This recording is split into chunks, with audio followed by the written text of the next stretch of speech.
Lines that are real big here. I had people blowing me up with texts over the Weidman fight. How could they not? Twitter was losing its ever-loving mind over the Weidman result. I get it. Bro, Dude, they were like the first. I had to like look away, like for real. Like I mean, Yeah, I can watch some pretty gruesome stuff. My like social media feeds are pretty violent. Dude, that was intense. Like that was yeah, intense. that was tough. I watched it live at work because someone texted me like right when it happened. So I went to Twitter and found a tweet. It was 18 seconds old, so pretty much watched it live. Yeah, yeah. And I was just like, whoa. And then I, had to show some people I work with because I was like, yeah, you guys think it's a joke until you see someone's leg literally bend the wrong way. Yeah, and then the fucking irony, right? Like the irony The that full it happened circle. to him. And, Like and, what? and Like well, and to add in this part too, like it happened against him, then it happens to him. But keep this in mind too. The last guy to beat Anderson was Uriah Hall. The first guy to start his losing streak was Weidman. It's such a weird like circle of life right there. No, it is. And then, man, I hate to be this guy because, like, especially, Weidman, I'm sure, would have reacted much differently now. Like, that was a young Weidman when it happened. For sure.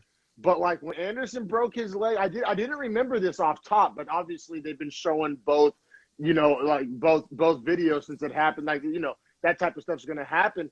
And whenever Silva broke his leg on Weidman put his hands up in the air and kind of like celebrated and like wasn't the greatest sportsman. I mean, I'm not going to go as far as to say karma, but goddamn, like I mean, and then if you look on the flip side of that too, it looked like Uriah Hall was about to cry last night whenever it happened. Like he was just like upset that it happened. Yeah, well, Uriah Hall is known to get emotional post-fight, like true. For better that is true. or for worse. That is true. That is true. We might have seen some more work to be beat Weidman too, and a couple of apologies. But hey, without further ado, I'm loving how this is going. We're off to a good start here on Beefy Boys Breakdown, episode 44, and everybody knows that's my special number. That was my football number. So shout out to episode 44. Shout out to UFC 261, Usman Masvidal. There was 3 belts on the line last night, and perhaps the biggest storyline to come out of last night has nothing to do with any of those belts. Yeah, good point.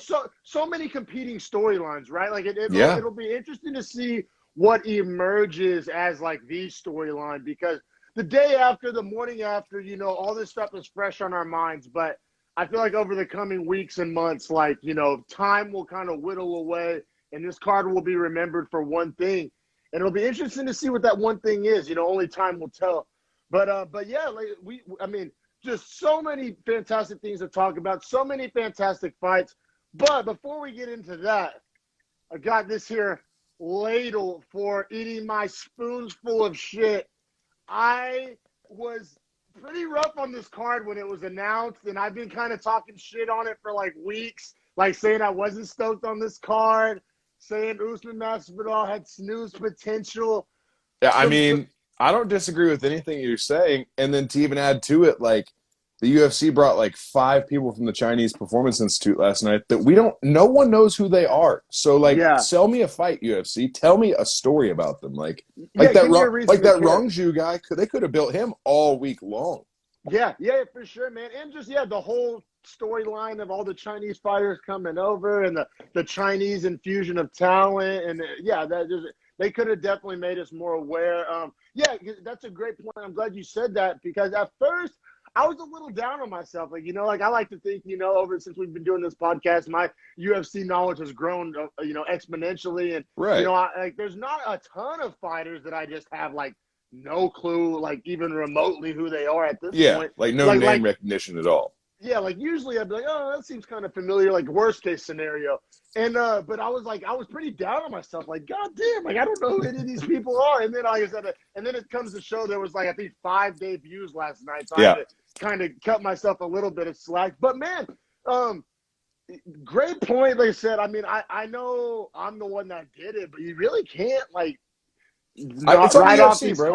I mean, but it's on the UFC, right? Because they're called the promotion. Like they're supposed to promote the event. Like all I ever heard was 3 title belts, which I get it. That's a big deal. But like that's kind of an old narrative as far as like for hardcore fans. We've seen 3 belts. 3 belts. We've seen Usman Masvidal. Yeah.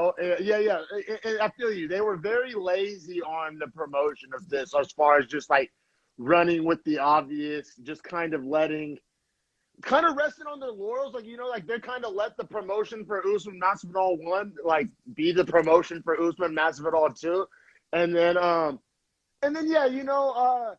feel you. It's really hard to sell a Shevchenko fight. It's really hard to It's try to impossible. convince me that She's that's too going to be good. competitive.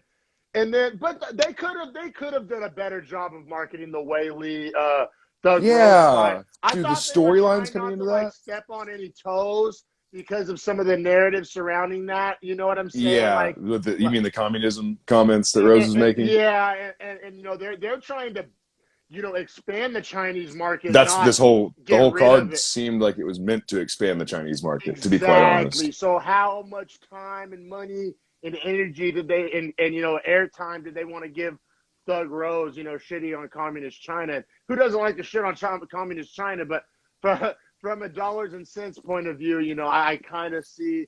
So yeah, I feel you, man. But man, we started off with one of these Chinese debuters, and he did it. We started off with a bunch of them on the early prelims. Also, Bro, love the fact that the early prelims was 4 fights. So four, it's actually yeah, a we reason had a to four have four it. five setup. It made so much sense watching it. Exactly, not 1 or 2. That's ridiculous. And the early prelims were on ESPN2 on cable television. So I feel like Yeah, that was a pretty big deal. Like, I didn't want to gloss over that. Let me spark up this number here, and then you introduce this first early prelim. for sure. Now, let me just take a quick step back and say this is the best early prelims I've ever seen. These 4 Yeah, fights, I like think by so. far, hands down. The second fight alone, I think, might have been like round of the year, which we'll get to. It was But so good. It but was then so good. this fight was insane too. Like this argued for round of the year as well. This very first round, man. Like Yeah, what? the first round of this fight was an absolute banger. My wife Nina very rarely watches the whole card. Like, she'll usually Yeah, catch a main event or pick out a fighter she wants to watch. yeah, oh yeah. And but man, the fight started and she just kind of caught a glimpse and she was glued to the TV the whole card. Like, this opening prelim did its job and Yeah, just sucked us in and got us ready for a night of fights. even Anik and DC were saying that like if that fight was an indication of how the night was going to go, it was going to be a fantastic night, and it honestly was. Usually we talk about how if the very first fight is a super banger, it's a snoozer after. Well, this fight, which I'll go ahead and introduce, 115 pounds women's strawweight, Liang Na at plus 175 versus Ariane Carnelosi at minus 225. Liang Na's debut, wrestler from China, super strong. Apparently, like they talk about the Chinese PI, how strong her isometric hip explosion measurement is, or whatever the hell that is. Essentially, like her explosion through her hips. I gotta say though, and it's pretty much impossible to say this without kind of engaging in stereotypes, but I mean this I really am trying to approach this from an analytical perspective, being the strongest person in a room full of Chinese people is being the skinniest person in line at a buffet. We're keeping it real. They all they were talking about was how strong she was. And then she gets in the octagon. She got dominated by Carnelosi. And Carnelosi looked like she's starting strong safety for a D2 college. She was jacked. Dude, by far the most physically jacked, imposing strawweight I've ever seen. Now, we've seen, being built like an Adonis doesn't always translate to the octagon. But I'm just saying, for a strawweight, and she was very short. She was 5'1", so that helps. But well, I was going to say Andrade. Andrade strawweight was. I think she's more jacked than Andrade. She might be more stacked. She really might be because her shoulders. Physically, the traps and delts were the traps insane. and delts. Yep. That's exactly right. So she was the favorite, minus 225. This is her third fight in the UFC. Now, as we're alluding to, what an absolute banger of a round. These two girls start trading shots, just trading shots. Then Na shoots in for the takedown if she gets clipped because she'll just desperately shoot. DC noted that for us. Thank goodness for DC, by the way, dude. He always has such good insight. But Na starts going for the takedowns. Carnelosi starts countering the takedowns. I mean, this whole round, we could spend 20 minutes to go through everything that happens. It was so good. Just the strength of Carnelosi, the strength, and these are two words you don't often see combined in the same fighter. Not only the strength, but the conditioning as well. Yeah, she wasn't You, gassing, but Na was exhausted by exhausted, the like end. maybe the most exhausted I've seen since that.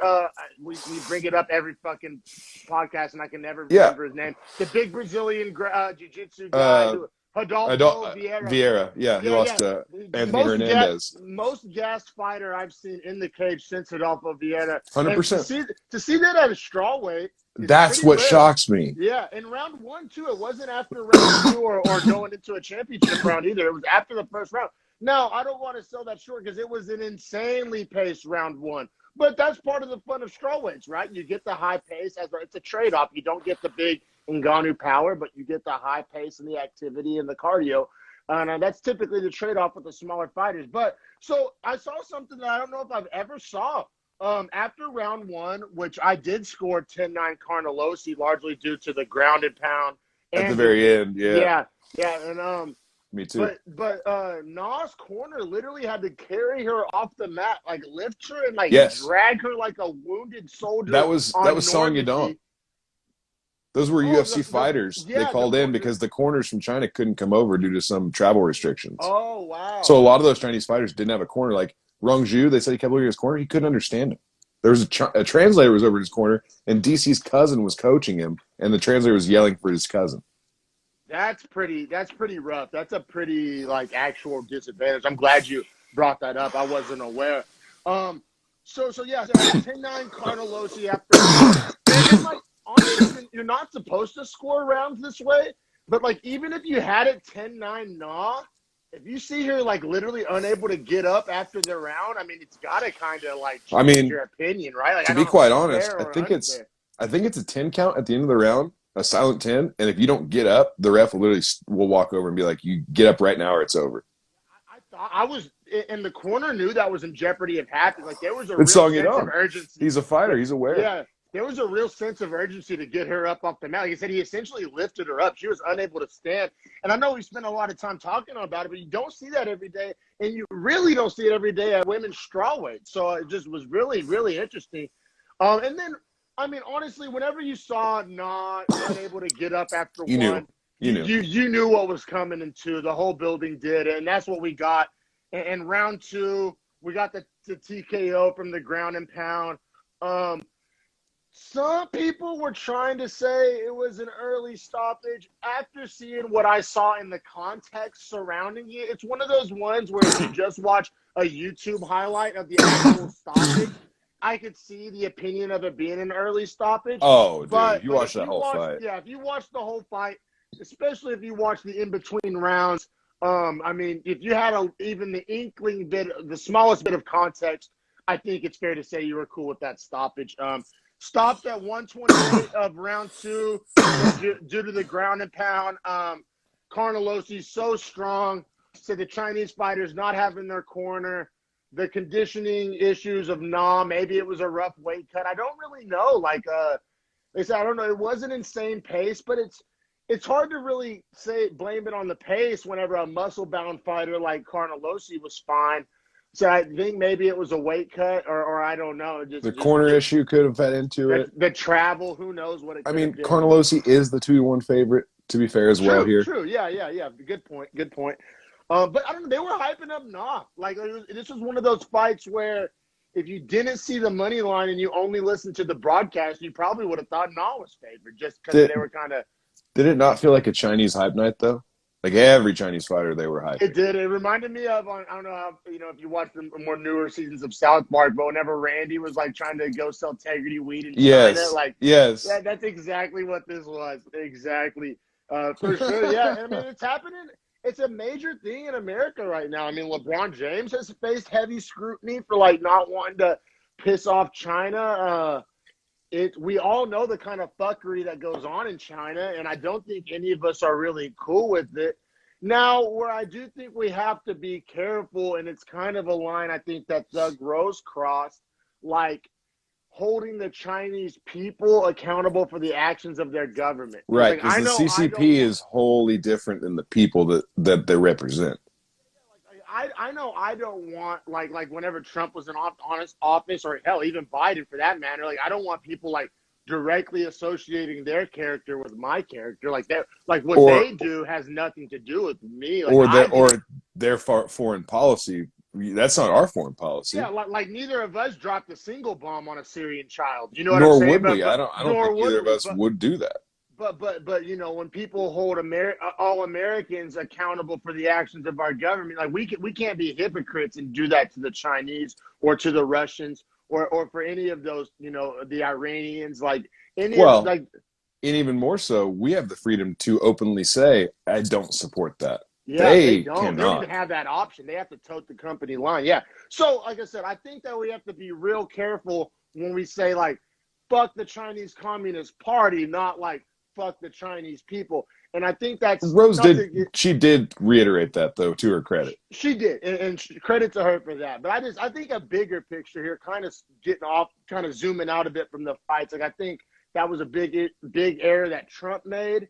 I think that's happening a lot in our country with all this Asian attacks, Asian hates. Like out here in the Bay Area, that's real big. And unfortunately, it's a lot of black people doing the attacking, which makes no sense to me at all.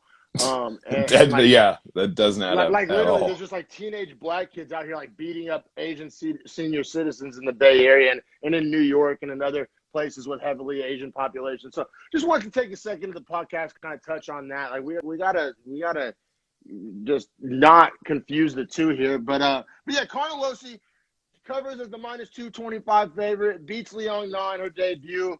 Like we said, it is kind of it did get the feeling of like a Chinese, but we also they did that last week with New Zealand. They put Whitaker's teammate on the card. They do that sometimes with Brazilian stat cards in Brazil. And I totally get that, right? Because if you're gonna have the translator over for the champ, you might as well get to use them for the other fighters you have on your roster. Yeah, exactly. And if you're gonna have a lot of Chinese eyes on the product, you might as well build up the Chinese fighters. Like I said, it makes sense from a business point of view, but there is that kind of like fine line of like, is this smart business or are we like kowtowing to communist China? You know what I mean? I mean, I'll say, man, the UFC is just it's a P&L company, right? Like profits and losses, like that's all they're looking at. Mm-hmm. And like, we'll get to it a little later, but they talk about Weili's like draw on Chinese Twitter and TikTok. Dude, she has over like 1.4 billion views of her fight versus Joanna on Chinese Twitter in the last year. 1.4 billion. Yeah. Like that market's massive. Yeah, she's a huge star for sure. Now, I'm going to throw you under the bus here and have you introduce this next fight because homie's name is kicking my ass. I got it all day, baby. We got Jeff El Jefe Molina at -115 versus Arichi Lang at -115 as well, so an exact pick'em. It's my 120. Yeah, I was excited about that, man. Like, not too often. Now you got to think that probably had a little bit to do with Vegas not knowing too much about this guy either, right? Right. Well, it's at 125 men's flyweight. I will say the battle of nicknames here was sick. Jeff El Jefe versus the Mongolian murderer. Yeah. Arichi Lang. And Bruce Buffer really dug in on that murderer pronunciation. He did. Yeah, Bruce Buffer. He's not. His suit last night. His suit last night was flames. It was flames. It was flames. And man, after watching all the one cards, and I watched that last PFL card on Thursday, it was good to hear Bruce Buffer's voice, man. Just like often imitated, never duplicated, baby. 100%. And if I could get paid a few grand to try to sound like Bruce Buffer, I would do it too. So I'm not hating on the people, but there really is only one. Like it's such a unique skill set. And if you would ask, like, who gives a shit who talks loud before the fights? But there's two. His brother's the other guy. Yeah, that's the crazy part. Michael Buffer, right? Let's get ready to rumble. It's fucking nuts. The two guys that are world-renowned announcers are brothers. The most specific skill set of all time. No, seriously, like. And they have different catchphrases. Yeah, and they both work, and they both have their own following. No, for sure, they're really dope for sure. PFL has a woman do it, which was really interesting. Yeah, I wasn't mad at it, and she didn't do a bad job. It was just a totally different dynamic. Yeah, you rarely see that. But I watched it no audio, so I didn't even catch that. Oh wow! Oh, you watched the PFL fight no audio? Yeah, because I was up at work in the bar, so I was just watching up and seeing the rounds and like. Which, a little side note, PFL's got some talent, man. Rogan's been talking about he's been talking about on a show. The other leagues have some legit fighters. Like the skill level's coming up in other leagues. Now, Kenneth, who's commenting and watching live, shout out our friend Kenneth. He was telling me, but he wasn't dead sure about this. Is it true that there's no grounded elbows in PFL? Is that a real? That's true. Yeah. Yeah, They play with like a lot more sensitive rule set because their whole idea is they're trying to like even the playing field so that like the competition is closer, right? Like the fights are closer, so you kind of deaden the skill sets, I guess, is a way to look at it. But then they also want to be like TV equitable. So their whole run is that they do a season, right? And you get ranked based on your points. Points are scored by the way you finish, the time in which you finish, how you finish. It's all fucking crazy. Yeah, but then essentially all that stuff is really cool. I'm not a big fan of the elbows. I get what you're saying because they're trying to do it more of a point fighting style, but they do still reward finishes. So if you're counting the numbers, then a grounded elbow doesn't have the same value as like a standing jab or a leg kick. I get that a little bit. Still not a fan of it. Just wanted to touch on that. Not the PFLR, but this fight got fight of the night, so let's give it its just due. It might be my fight of the year so far. It was a great fight. No bullshit. It was a great fight. So yeah, we got Orochi Lang fighting Jeb Molina.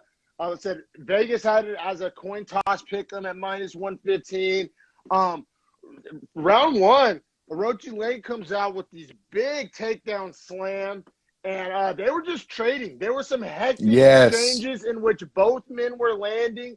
I personally think in round one, Orochi Lang kind of came out on the better end of some of those exchanges, even though he ate some shots. I liked Orochi Lang 10-9 in round one, largely due to that big takedown. I think that the exchanges were pretty even, but the takedown, and it was an emphatic big slam takedown. You know, I thought that was enough to kind of tilt the scales in Orochi Lang's favor and won.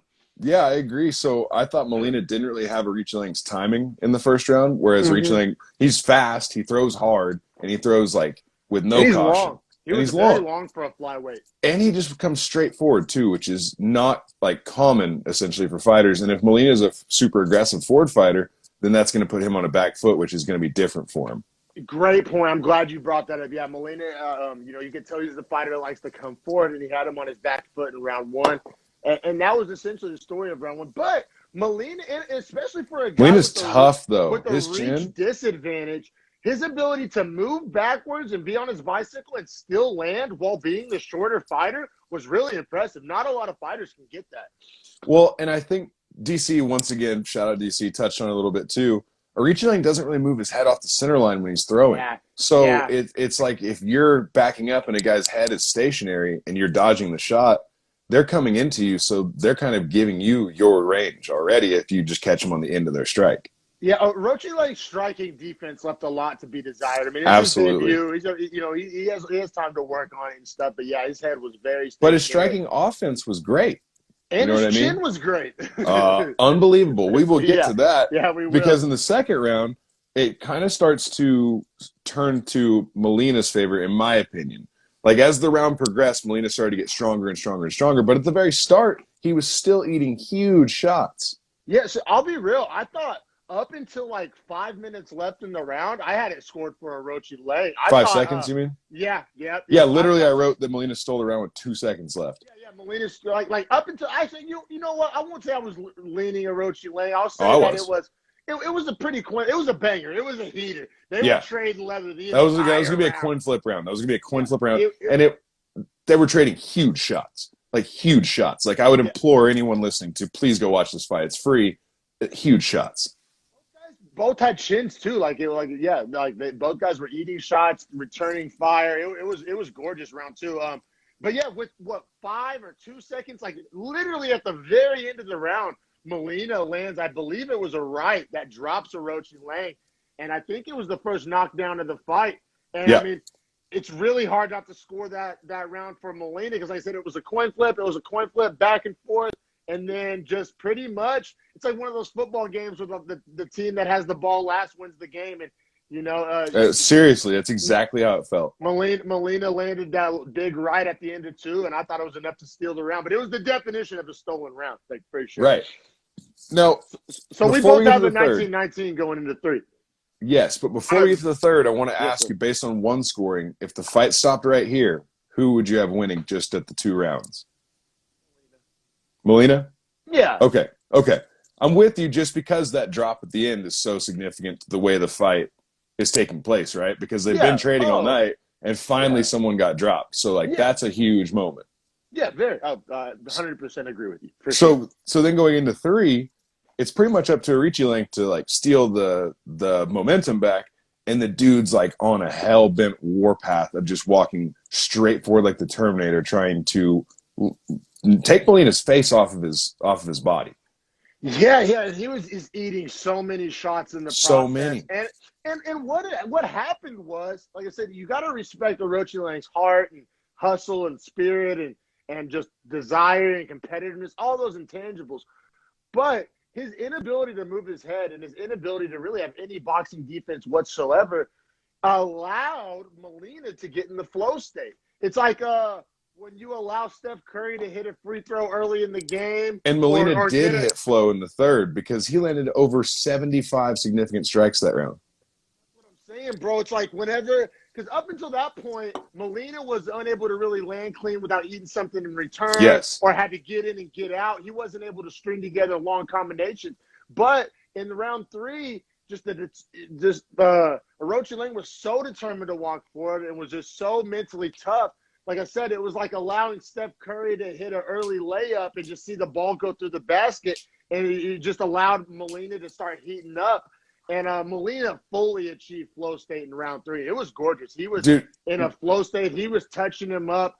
It was a boxing, like, clinic. Like, you know what it looked like to me? It looked like a guy doing pad work. Like, he literally was like, bop, bop, bop, dodge like 2, bop, bop. Like, it was like he was in the pattern with Aoriqileng, and Aoriqileng couldn't hit anything. The dude was a ghost. No, you're right. And the fact that happened in the 3rd round after 2 bangers, 1st and 2nd round. Right. Like his gas tank is incredible. Both guys. And I think that maybe he's only 23 years old, Molina, which is super impressive. He's super First young. UFC debut. Which that helps, when you're that young, you're going to have a good gas tank and you're going to have a good chin. I mean, most time more likely than not. And, I think those things were on full display. I think his heart and desire and his competitive spirit was on full display. His chin was on full display. And his fight IQ was on full display. I think that was really the difference here. Both of these men were very tough. Both of these men were throwing hard. Both of these men were game. I think it was just Molina's ability to actually have some semblance of a defense. And then, just like I said, he was able to kind of hit 5th gear in the 3rd round. But yeah, how did you see it, bro? So I scored the 3rd 10-8 to Molina. I think he got 2 knockdowns additionally in the 3rd, but Aoriqileng got back up instantly after both. But I was really conflicted on the 10-8 because if you remember the last 10 seconds, if that fight's 10 more seconds, I think Aoriqileng puts him out.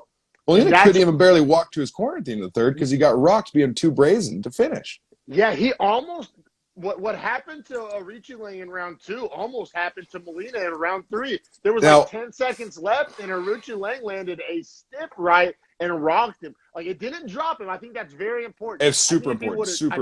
If he would have dropped him, he probably could have stolen not only the round but the fight. But he wobbled him, and Molina played it off just good enough. But just you're enough, right. dude. If there's 15 seconds added onto that clock, he's in trouble for sure. Like when he got to his corner, he was on like chicken legs. They weren't showing it, but DC was talking about it. And that's precisely why I didn't. I'll be real. I didn't even consider 10-8 in that. I thought I was up until that point. Even up until that fight, it was way too competitive of a round. Because you're right, he got dropped twice, but he got dropped twice because they were both trading. But he outstruck him like 75-24, I think. I just maybe I'm wrong. I just don't think it was enough. Like, I thought Aoriqileng did enough offensively. Like, when I think 10-8, I think there's not really any positive. It's like dominated. Yeah, like he did enough in my opinion. Like he was throwing back, he was returning fire, he was competing. And then like you said, you let it. He literally hurt him. Like you can't get 10-8 in a round in which you hurt the other fighter, in my humble opinion. So yeah, but I agree. It was 10-9 Molina. So I scored at 29-28 Molina. I did as well. So 2 of the judges scored it that way. One judge did give that 10-8 in third, 29-27. Molina wins by unanimous, though. I think that was like the right decision for sure. Like Molina won the fight and looked to be the way better guy at the end. Yeah. But like I'm pumped for Ricci Lang, and he's definitely up for chin of the year. He's up for chin of the year, and the weight class he's fighting in makes it really interesting, right? Because like if he was in bantamweight, that strategy wouldn't work. I wouldn't be excited for him at all because of the level of striking in bantamweight. But in flyweight with a little bit less power, that style may play. Now, I think he still needs to get much better defense. But if there's ever a division which eating shots can be part of your strategy, it is the flyweight division. 100%. It bit him in the ass this fight. So I don't know how confident I am in saying that, but I it's not like out of the question, off the table. No, listen, that got fight of the night. Both of those men got 50 grand. I don't actually no. I'm on board with it. That was a banger of a fight. I mean, it was amazing. Yeah, that fight was so good. And just once again, if you think you're too cool to watch prelims or early prelims, I mean, you're missing out on quality fights and finishes and great performances and bonus-worthy performances. So, yeah. I mean, bro, like, that was the decision, but it was 15 minutes that like I just said earlier, I implore anyone to go watch that 15 minutes. It's worth it. You won't look away. Yeah, and that goes for the people that hate on flyweights as well, because that was a banger. That was a very 100%. Entertaining fight. And like I said, that's why that thinking is so antiquated, because to me, that's so much more entertaining than watching like a 280-pound guy like land a wide, sloppy right that just happens to land. 100%. Yeah. You know what? Yeah. I just realized we didn't even know this is the first event with fans back. It was, yes. I'm so glad you brought it up. And I texted you, bro, because it's fantastic with fans. It's so good. It was the hype, I think it does bring something extra out of the fighters. I think it does. It 100% does. But I also think it brings like an adrenaline dump, and we see like just like with Lang Na, I think that plays a huge part in it. Yes, I 100% agree. Yeah, they're so hyped from and the fans were hyped, dude. Like you never see that many people for early prelims. So the first fight on a 13-fight card, you never see that many people, and they were hyped all night. The Ric Flair woos, the USA chants, the F Jake Pauls. I mean, it was all night long. It was a lot of fun. I got like high school basketball vibes from the crowd, like all the chants and like. Dude, it was great. Yeah, it was great. Now let me ask you this. Hold on, let me take this dab real quick. UFC fans are awesome, man. Like I'll just say it. Like they're fun. You know what I'm saying? Yeah, Kenneth's talking about the fuck Jake Paul chant. That was going all night long. He was apparently talking shit, popping shit at DC. Come on, man. Let the man. His face. Have you seen any of that video? DC no. Put his finger in his face and was like, "I'll fucking slap the shit out of you, little bitch." Like he went over there and like literally got face to face with him and was like, "I ain't the fucking one. I ain't one of these little guys." But yeah, what the fuck? You can't fake like body language. Like you can fake words and you can fake reactions, but you can't fake like in the moment like body language. And like there's some still images of like Jake Paul just like sunken back. Like I'm sorry, sir. Butthole can make a diamond, bro. Now let me ask you this, bro. I something I was asking myself last night, which is why I want to ask you. We haven't gotten too much into the whole politics of Corona and all that on this podcast, and rightfully so. This is a fight podcast, but I just found it's just very simple, yes or no answer, which I found myself asking myself. Would you have felt comfortable being in that building last night? Like would you have been down to go to that? Yeah, but I'm vaccinated, so. Okay, word. Yeah, I'm not vaccinated, and I think that's still a little much for me. Like at this point. Like I think here, like next week, I'm actually gonna go to like a socially distanced A's game, and like it's outdoors, it's hell. Oh, if you're outdoors, bro, you're good. Yeah, especially A's in the games summer. Were socially distanced before it was even Corona. Like they'll have like 6,000 fans in like a fucking 60,000 seat stadium. So like I'm not worried about that. But 15,000 indoors, no mask, like. I'm not like, a mask carrying by any stretch, but especially by Bay Area standards. But that was still a little much for me. But I'm also not one of these people that was like looking down on that and unable to enjoy it because nobody made those people do that. Those are all people that wanted to do that. I'm sure a lot of them were vaccinated, or if not, they're willing to take whatever risk they're willing to take.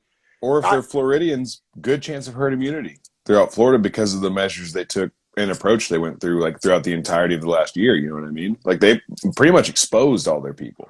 I still gotta like have a little bit of reservation though, just on like, and I hate to say it, and it sounds very like CNN, but I feel like we can't ignore it 100% of like, there is like, it's probably not even a chance. Like it's gonna happen. Like somebody who didn't make the choice to go to this last night is gonna get sick from somebody who did, and like that's where I think that it's not very cool. Like I'm all for like personal choice, and you should be able to do whatever the fuck you want to do and take whatever calculated risk you want to take. Totally get that argument. Totally on board with that argument. But you know what I'm saying? If somebody the next day goes to work at Target or fucking, you know, a grocery store and helps some 80-year-old woman get a can of soup off the top shelf, you know what I'm saying? That's where I'm hoping the 80-year-old woman's vaccinated by now, though. You know what I mean? True. Good point. For sure. Very, very good point. I just feel like you can't, it's not all good, right? Like we can't just ignore like everything. Like literally the breakfast I ate this morning has pros and cons. So it's like we can't just act like it's all pros and no cons. Like literally when you drive to the store, there's pros and cons. So like every situation has pros and cons. So I just feel like, you know, I would be remiss to like, you know, it wasn't, in my opinion, like 100% honky dory and like necessarily a smart decision. But at the same time, like, did I enjoy hearing the roar of the crowd? And did the fighters perform, in my opinion, better? And was it awesome? 100%. Yeah, no, I totally agree with that, man. And like, I think I saw it on, and granted, I don't trust this source, but ABC, like World News Tonight, like their like headlining show at 6 or whatever it is, that, you know, it's cable television. They said that like 54% of Americans have their first dose at least, right? So the real number that you need to hit is like around 72%, and the virus will start to die because it just won't have enough spread. The math, it can't exponentially grow, for sure. Right. So we're getting close to that. And then I would also say that they were saying the supply of vaccine is about to surpass the demand if it has not already, because this was a week ago. So now I'm at the point where it's like a personal choice of whether you believe it or not. You have the option to at least protect yourself if you are worried, right? Yeah. So I think it is at the point where like, yeah, let's reopen, because just like you're talking about personal choice, you're totally right, man. Like those people chose to be there, and like there's probably gonna be negative ramifications, but just like you noted as well, every choice you make in life has positives and negatives that come from that. Yeah, so, for sure, man. Yeah, we're close, man. We're close. I gotta say though, it did hit me probably different than it hit you, just because of where I'm at. Like out here in the Bay Area, like we're just now starting to have like indoor dining and shit. Like just like a couple weeks ago, and like I said, like all the sporting events are still social distance, and you still see everybody with masks in the grocery store. Check this out: May 1st in Oklahoma, or Oklahoma City at least, you don't have to wear a mask anymore in any businesses. Yeah. So like you, I feel like for you, like you've been like kind of like weaned into it. Like for me, seeing that last night though, it was me and Nina were just looking at each other like this is pretty wild. But I feel like we spent enough time on that. You know, but I do feel like we would have been whacked to not spend any time on it either, because it was a very unique moment in history last night that we watched. So for sure, definitely, you know, Floridians were the guinea pigs, and we'll see how it turns out. You know what I mean? Yes, sir. They already got some 3-eyed fish in the water down there anyway. But, man, so next we got Kazula Vargas at plus 195 fighting Rong Zhu at minus 250, making his debut as officially the new youngest fighter in the UFC. Born in 2000. Yes, the first fighter born in the aughts. And before this, I believe Chase Hooper was the youngest, and there's a female fighter too. What's her name? I don't know, not to put you on the spot, but Hannah. I can't remember her last name. And then Montana Maverick. No, you're thinking Miranda Maverick. But Miranda Maverick. She's one of them though. She's like in the bottom 5 youngest. Yeah. So, but we officially got a new youngest. Hannah Cyphers. There it is. Hannah Cyphers. And yeah, he's 25 years old, and it's crazy that he was a minus 250 favorite as the youngest fighter making his debut. That's pretty interesting. Especially to be, I guess it's not interesting that he's a favorite, but to be a minus 250 favorite. But they're fighting at lightweight, and but Rongju did have a lot of hype on him coming into this, and I think that's obviously where that money line came from. He was swaggy in the octagon too. He was, but not when he fought. I mean, kind of. Like, we'll get into it. Because I have like really mixed emotions about it.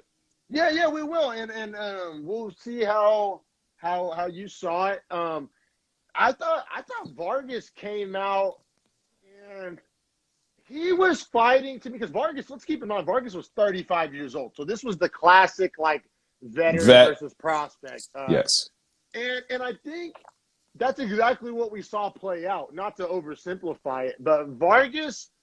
A, fought like a guy that wanted to use his grown man strength and make him feel him. And B, fought like a guy who the moment wasn't too big for, in my opinion.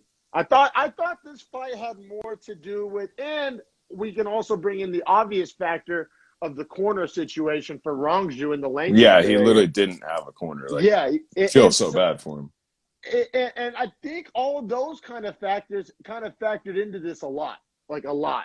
Like a lot of external. I agree 100%, man. Like, and honestly, Vargas looked really technically sound. Like, and I think that's what you should expect from a vet, right? Is like their technique is what's carrying them at this point in their career. It's not their raw athleticism or speed or reaction time, because all that's starting to fade. So essentially, it has to be technique, and that's the same with every single sport on the planet Earth, man. That's just how it goes, right? So, honestly, I thought Vargas won the first round 10-9. Wasn't really even close, just because Rongju wouldn't throw. Like it was like he was waiting for Vargas to open up or go in some wild flurry or shoot for a takedown, and he was wanting to counter. But it's like, you got to throw some shots, so he will throw shots. Like if you don't throw, he's just going to pick you to pieces. Yeah, for sure. Yeah, Vargas was way more active, landed way more. Like you said, Rongju was looking for the counter shots and did land a couple. I will say when he did land, they were pretty decently impactful shots, but just not nearly enough activity to win him that round. It was definitely a slow round. Round two, Vargas, which is strange because round one, Vargas had it seemed to be an advantage on the feet, but 100%. I think he did feel some of that counter shot power and thought that it was potentially a little risky to stay there. You know what I noticed with Rongju, man, that I was like just really perplexed by? He has good timing with his counters, and he lands clean. Like he's precise as to where he puts his shots. He just doesn't throw a lot. Yeah. Like when he would throw, he looked kind of McGregor-esque in the way that he could like get to spots with straight shots that were perfectly placed. But he just wouldn't throw them. Or in combination, he would do like one-off counters. Yeah, and I think that has to do with something with like fighting a vet, right? Like if you're a counter puncher and the guy you're fighting is making smart decisions and not like falling for your traps, I mean, you're going to be doing a lot of waiting. And Vargas's movement and head movement especially was really nice. Like when he was like throwing punches, like he made sure to bob and weave. Now, round two was much closer, but what I was getting at a second ago was that for some reason, I think it had to do a little bit with that counter punching of Rongju. But in round two, after success on the feet in one, Vargas decided to take it to the mat and decided to grapple and wrestle in round two. And I think he had some mild success. I thought it was enough to win him the round. I did think it was a closer round than one, but I thought he did win round two as well with the grappling. So interesting round, right? Because he puts Rongju in this super deep guillotine that's not really under the chin the right way. Yeah. It's not on the neck. It's because like if we could see it from home with Rongju's neck like cranked out, you could see his whole side of his neck. Well, guillotine's supposed to be pressure right where we're seeing. So when we can see that, you essentially know that if Rongju just chills right there, keeps working, keeps sliding, gets his head out, he's good, right? Which is essentially what happens. But he's in there for 2 minutes. Vargas is squeezing hard, burning his arms out. Yeah. Then gets back up to his feet and immediately puts him in another guillotine that he loses within 20 seconds because his arms are done, right? Like his arms were gassed. And then I felt like Rongju proceeded to win the rest of the round for the most part until they got back up to the feet. And then it was pretty 50-50 again.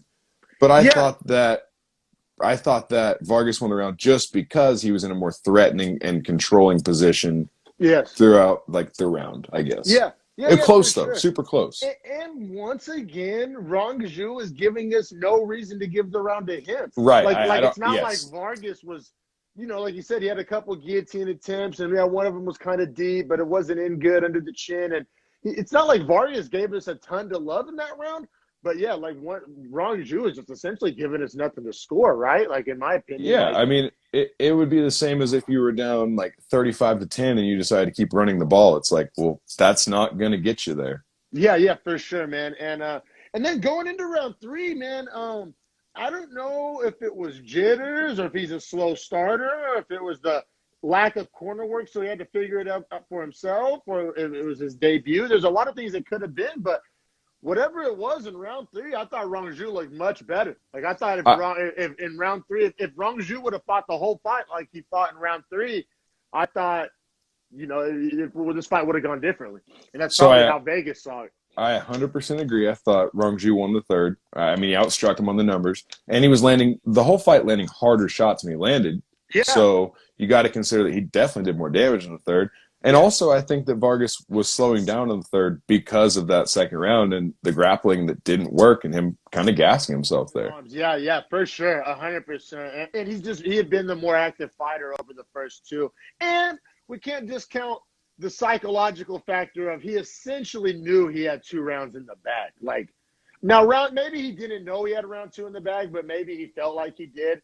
So we see it all the times that, like I said, maybe it was physical, maybe he was gassed, but we've also seen it happen when a fighter thinks he's up 2 rounds to nothing. He takes his foot off the gas a little bit in the third, which sometimes bites him in the ass. Didn't really happen in this case. I gave round 3 to Rong Zhu 10-9, but I also wrote in my notes it was too little too late, in my opinion. Right. So we both had it 29-28 for Vargas. 2 judges saw it that way. Now, I do want to talk about one judge scored at 30-26 for Vargas. Yeah. And I'm so glad Rogan and DC lit that judge up. They were roasting him. Yeah. They said they were talking about how they were just handing out 10-8s because they saw the scorecard from Carnelossi, and they gave that a 10-8 first. Yeah. And when they said that DC said they're handing out 10-8s like candy bars on Halloween, them King Size candy bars. I thought that was a fire line. I enjoyed that. But, that was literally – I mean, hell, I've been known to be a little generous with my 10-8s, and I didn't even consider it. Like, it wasn't even a thought that entered my brain for a second. Not even close. Like I'll give you, what was the round? You thought Molina had a 10-8 in round 3 of the last fight. That's a way closer to being a 10-8 than this. There wasn't even, like I didn't even know it was going to be, a conversation. Like, it wasn't right. even I'm glad you say that because I wrote a question mark next to that scorecard, and I was like, wait. Yeah, no. That doesn't make sense. No, you know what I mean? It was absurd. Like I said, I'm super glad Rogan and DC lit them. And we got to keep in mind, too, it was I think Florida judges, but some of them were, like I think Sal Diamato, like there were judges that were familiar, but there were also new judges. Like, you could tell some of the judges. Yeah, and new refs. You could tell some of them had their license in Vegas and Florida, but they also had to bring in some Florida ones as well. So that was interesting. Good note. Sure. Good point. Good point. But because Zula Vargas ends up getting the unanimous decision victory. Like I said, he looked good. He kind of extinguished the hype train of Rong Zhu. Now, you cannot write off a 21-year-old making his debut with no coaching or cornering. I think Rong Zhu showed a lot of good things. Like I said, I still stand by it. If he would have fought the whole fight with the activity and the timing that he showed in 3, I think that, in round 3, I should say, that I think he probably wins that fight. But he'll learn from this. He'll learn to, 3-round fights go by fast, and that he's got to start fast. And I'm sure, having some cornering will help him with that. What's Kenneth saying? It was that Troy Winkapaw that gave that score. I don't know who that is, but he was one of the Florida judges. You're right. Yeah, oh, I think he was the guy handing out the 10-8s like candy. I think that was him. Yeah, I remember that Kenneth. name. Good knowledge right there. Yeah, appreciate you, Kenneth. So, I mean, we can keep it pushing, though. Yeah, if you let's want. keep it pushing. Yeah, for sure. His next fight was a great fight as well. Like I said, this will wrap up the early prelims, correct? Yeah, so this wraps up the early prelims, but fire early prelims, man. These 4 fights were so good. Fire early prelims. Yeah, you're right. So at 135, we have Kevin Natividad at plus 160 versus Dinah Batjari at minus 200. You know what I'm saying? I was listening last night at minus 200. But Man, not a whole lot to go over here. Yeah, Because this fight lasted 50 seconds, less than 1 minute into the first round. But yeah, Denard just landed a massive counter shot, super clean technique on it, and I mean, just put Natividad down. And it seems that simple. I think there's quite a bit of game planning that goes into it because Natividad is known for being like an aggressive guy that rushes in, and that's exactly what happened. Natividad pretty much just like bum rushed him and came in too aggressively without enough technique and caution, and was it a check hook that he landed on the way in? And just because caught him rushing in. Because that's where DC took us to the telestrator and talked about how he actually flipped his stance too, because he was in orthodox, and after he threw the front right high kick, right, barely missed, kind of grazed the chin. His foot comes forward, kind of resets his hips, so he has to flip to southpaw. Well, as he flips to southpaw, he takes a step back and then throws a check hook just to kind of clear the space. Finds the guy right on the chin, finds Natividad's chin, and I mean, that was all she wrote. Beautiful. Yeah. It was a great finish. Yeah, like I said, we really were, like you said, whenever you first said best early prelims ever, I was like, damn, like that's kind of high praise. But yeah, you're right, man. I mean, hell, when's the last time we even saw a bonus on an early prelim, much less a bonus plus was it 2 finishes or just 2 finishes and a fight of the night, and then also Rongju and Vargas was a great fight too. And Liang Na Carnelosi was a good fight. Yeah. So yeah, just bangers of early prelim for sure. Yeah. So round 1 TKO for what was that? Bajral and Bashiri, and he wasn't. I think he's another Mongolian, right? Yep. They had a couple of Mongolians, which I think is Mongolia one of those like disputed territories, like kind of like Chechnya and Dagestan? Is it kind of a situation like that? All I know about Mongolia is that there's a guy that works in the kitchen where I work, and he came from Mongolia 21 years ago to escape a civil war there. So whatever's happening in Mongolia ain't great. Yeah, that's what I'm saying. It reminds me, it's like those kind of like disputed countries, rural. Yeah, it's a crazy place. Quick little side note: weird to think that Mongolia used to be like a fifth of the entire world when it was the Khanates. So they were the Romans before the Romans, right? Was that before? Yeah. It's so hard. I think it was timelines. It's so hard because they never interact really. Yeah, I think it was after. It was after Rome. Well, man, we're about to start these prelims. I know it's early to break the seal. I'm going to go take a pee real quick. I don't know if you want to take a dab or introduce the prelims. I'll be right back. Cool. Yeah, so ESPN, like we talked about earlier, switched over to 4-fight early prelim, which we just finished breaking down for anyone that missed it. Best early prelims. Definitely go catch it if you have time. Like 2 finishes, 2 absolutely fantastic decision fights. But then we get to the regular prelims, another 4-fight card. I'm kind of happy they did 4 and 4 and not a 3-5-5, if that makes sense. Anyway, with the prelims, we had Pat Sabatini minus 245 fighting against Tristan Connolly at plus 195. Fights taking place at 145. Now, Dominic and I also talked about different refs last night. There were 2 other guys, James Folsom and I think Evan Rutgers. I don't remember his first name, but Rutgers was his last name. They did a pretty good job. I'm used to whenever the trash refs come in, like Jaron Villel. Yeah, all offense to Jaron Villel, actually. I'm used to those refs kind of murkying up the fights, but I felt like these refs did a good job to not really step on anyone's toes. And, I mean, aside from the Florida judges, the Florida refs, I thought did a good job. Oh, bro, and I know I missed the beginning, but I think I'm picking up what you're putting down, man. I felt the same way. They just less soft, right? They had that little bit of Florida edge to them, right? Like they let like a finish was a finish, like for the most part. Right. Yeah, all I was talking about was I introduced the fight with the odds, the weight and all that, and then I talked about how the ref for it was Rutgers, and then kind of got off on that tangent about how Florida refs didn't know him, did a good job though. Yeah, exactly. And it's good that we didn't know him, right? It's good that we're not sitting here doing a statement about how they fucked something up. Exactly. Right. Because in the first fight, in the first 2 fights, I had to go back and get their names because I didn't even realize, to think, because I realized like after the fight, I was like, oh, who is that? And then I would be like, I just thought like, oh, they'll have another fight. I'll get it. I mean, as a former offensive lineman, you'll attest to this. Like, essentially, if you're hearing the offensive lineman's names like over the PA announcement, It's a penalty. It's a penalty. Like, you don't want to hear the offensive lineman's name. Like, we don't want to Bilal remember the name of these refs. I'll get my glory in film as an OT. Just quick note on Tristan Connolly. Came down 2 weight classes.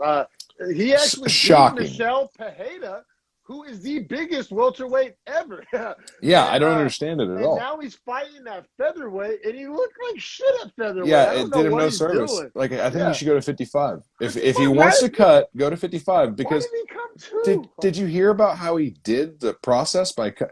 They said he went from 190, like walking weight, to 175 over the course of a year. Like, just literally like dieting his body down by eating like one big meal a day, like doing the 1 meal a day diet.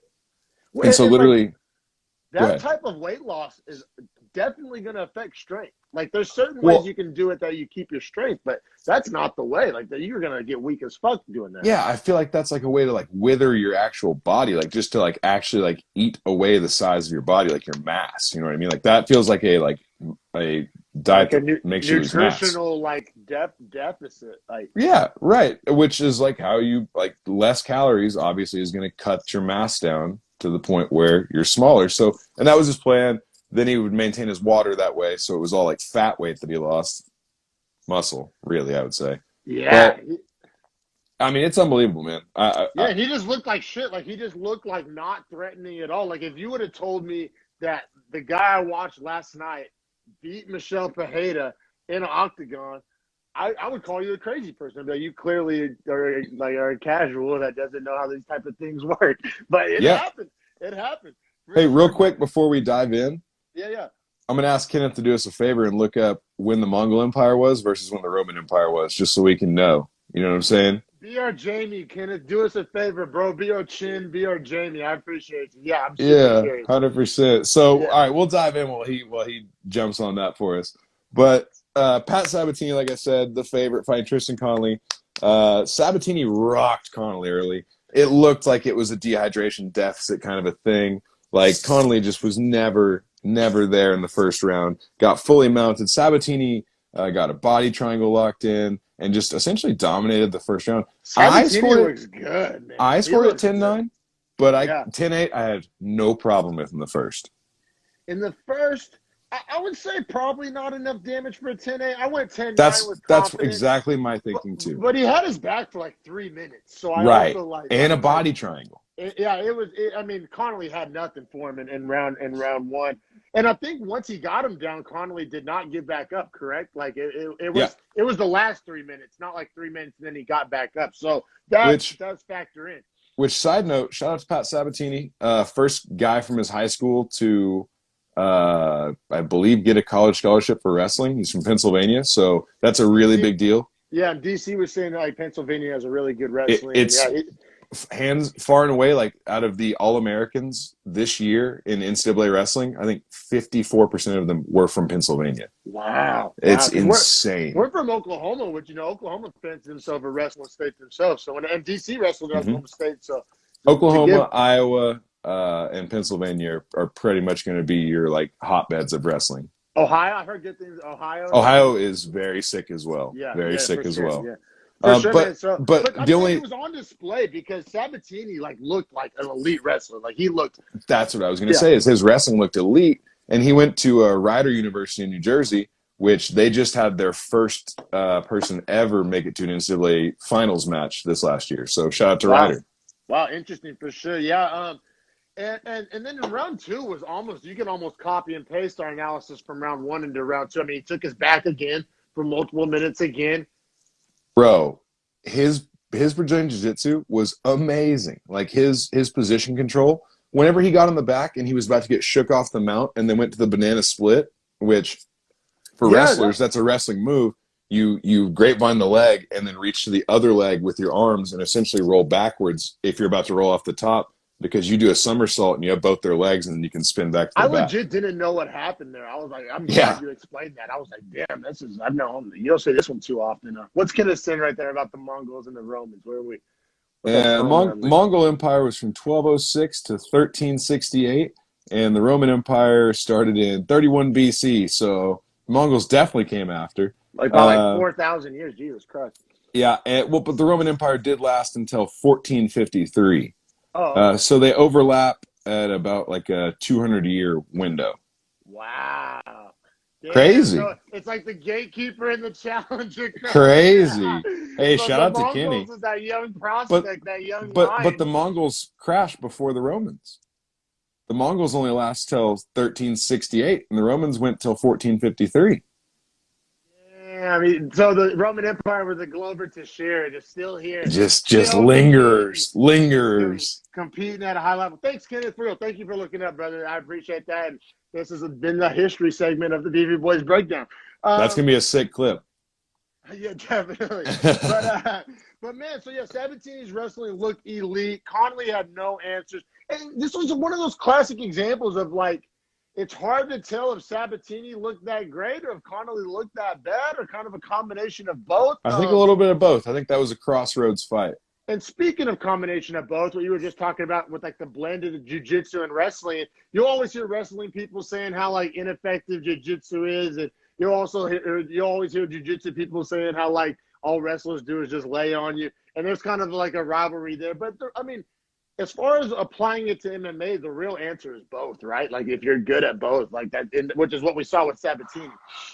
Yeah, no, I think that's exactly right. And I mean, dude, I'm just a parrot at this point because once again, DC did note that, and well, I think it was Joe this time, but they started having the conversation of when wrestlers go to learn Brazilian Jiu-Jitsu from really good Jiu-Jitsu practitioners, they're instantly very good at it because they already understand how to control someone's weight on the ground, and then once they learn how the submission game, that's all they needed, the finishing part.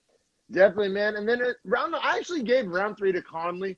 I do think it was one of those things where Sabatini I did as well. Sabatini knew he had round 1. Yeah, just foot off the gas. Foot off the gas. Like that was obvious, but doesn't matter. Connolly still got it 10-9. Connolly landed some rights. I just thought he had no pop just at 145. He had no pop on those punches, and really did.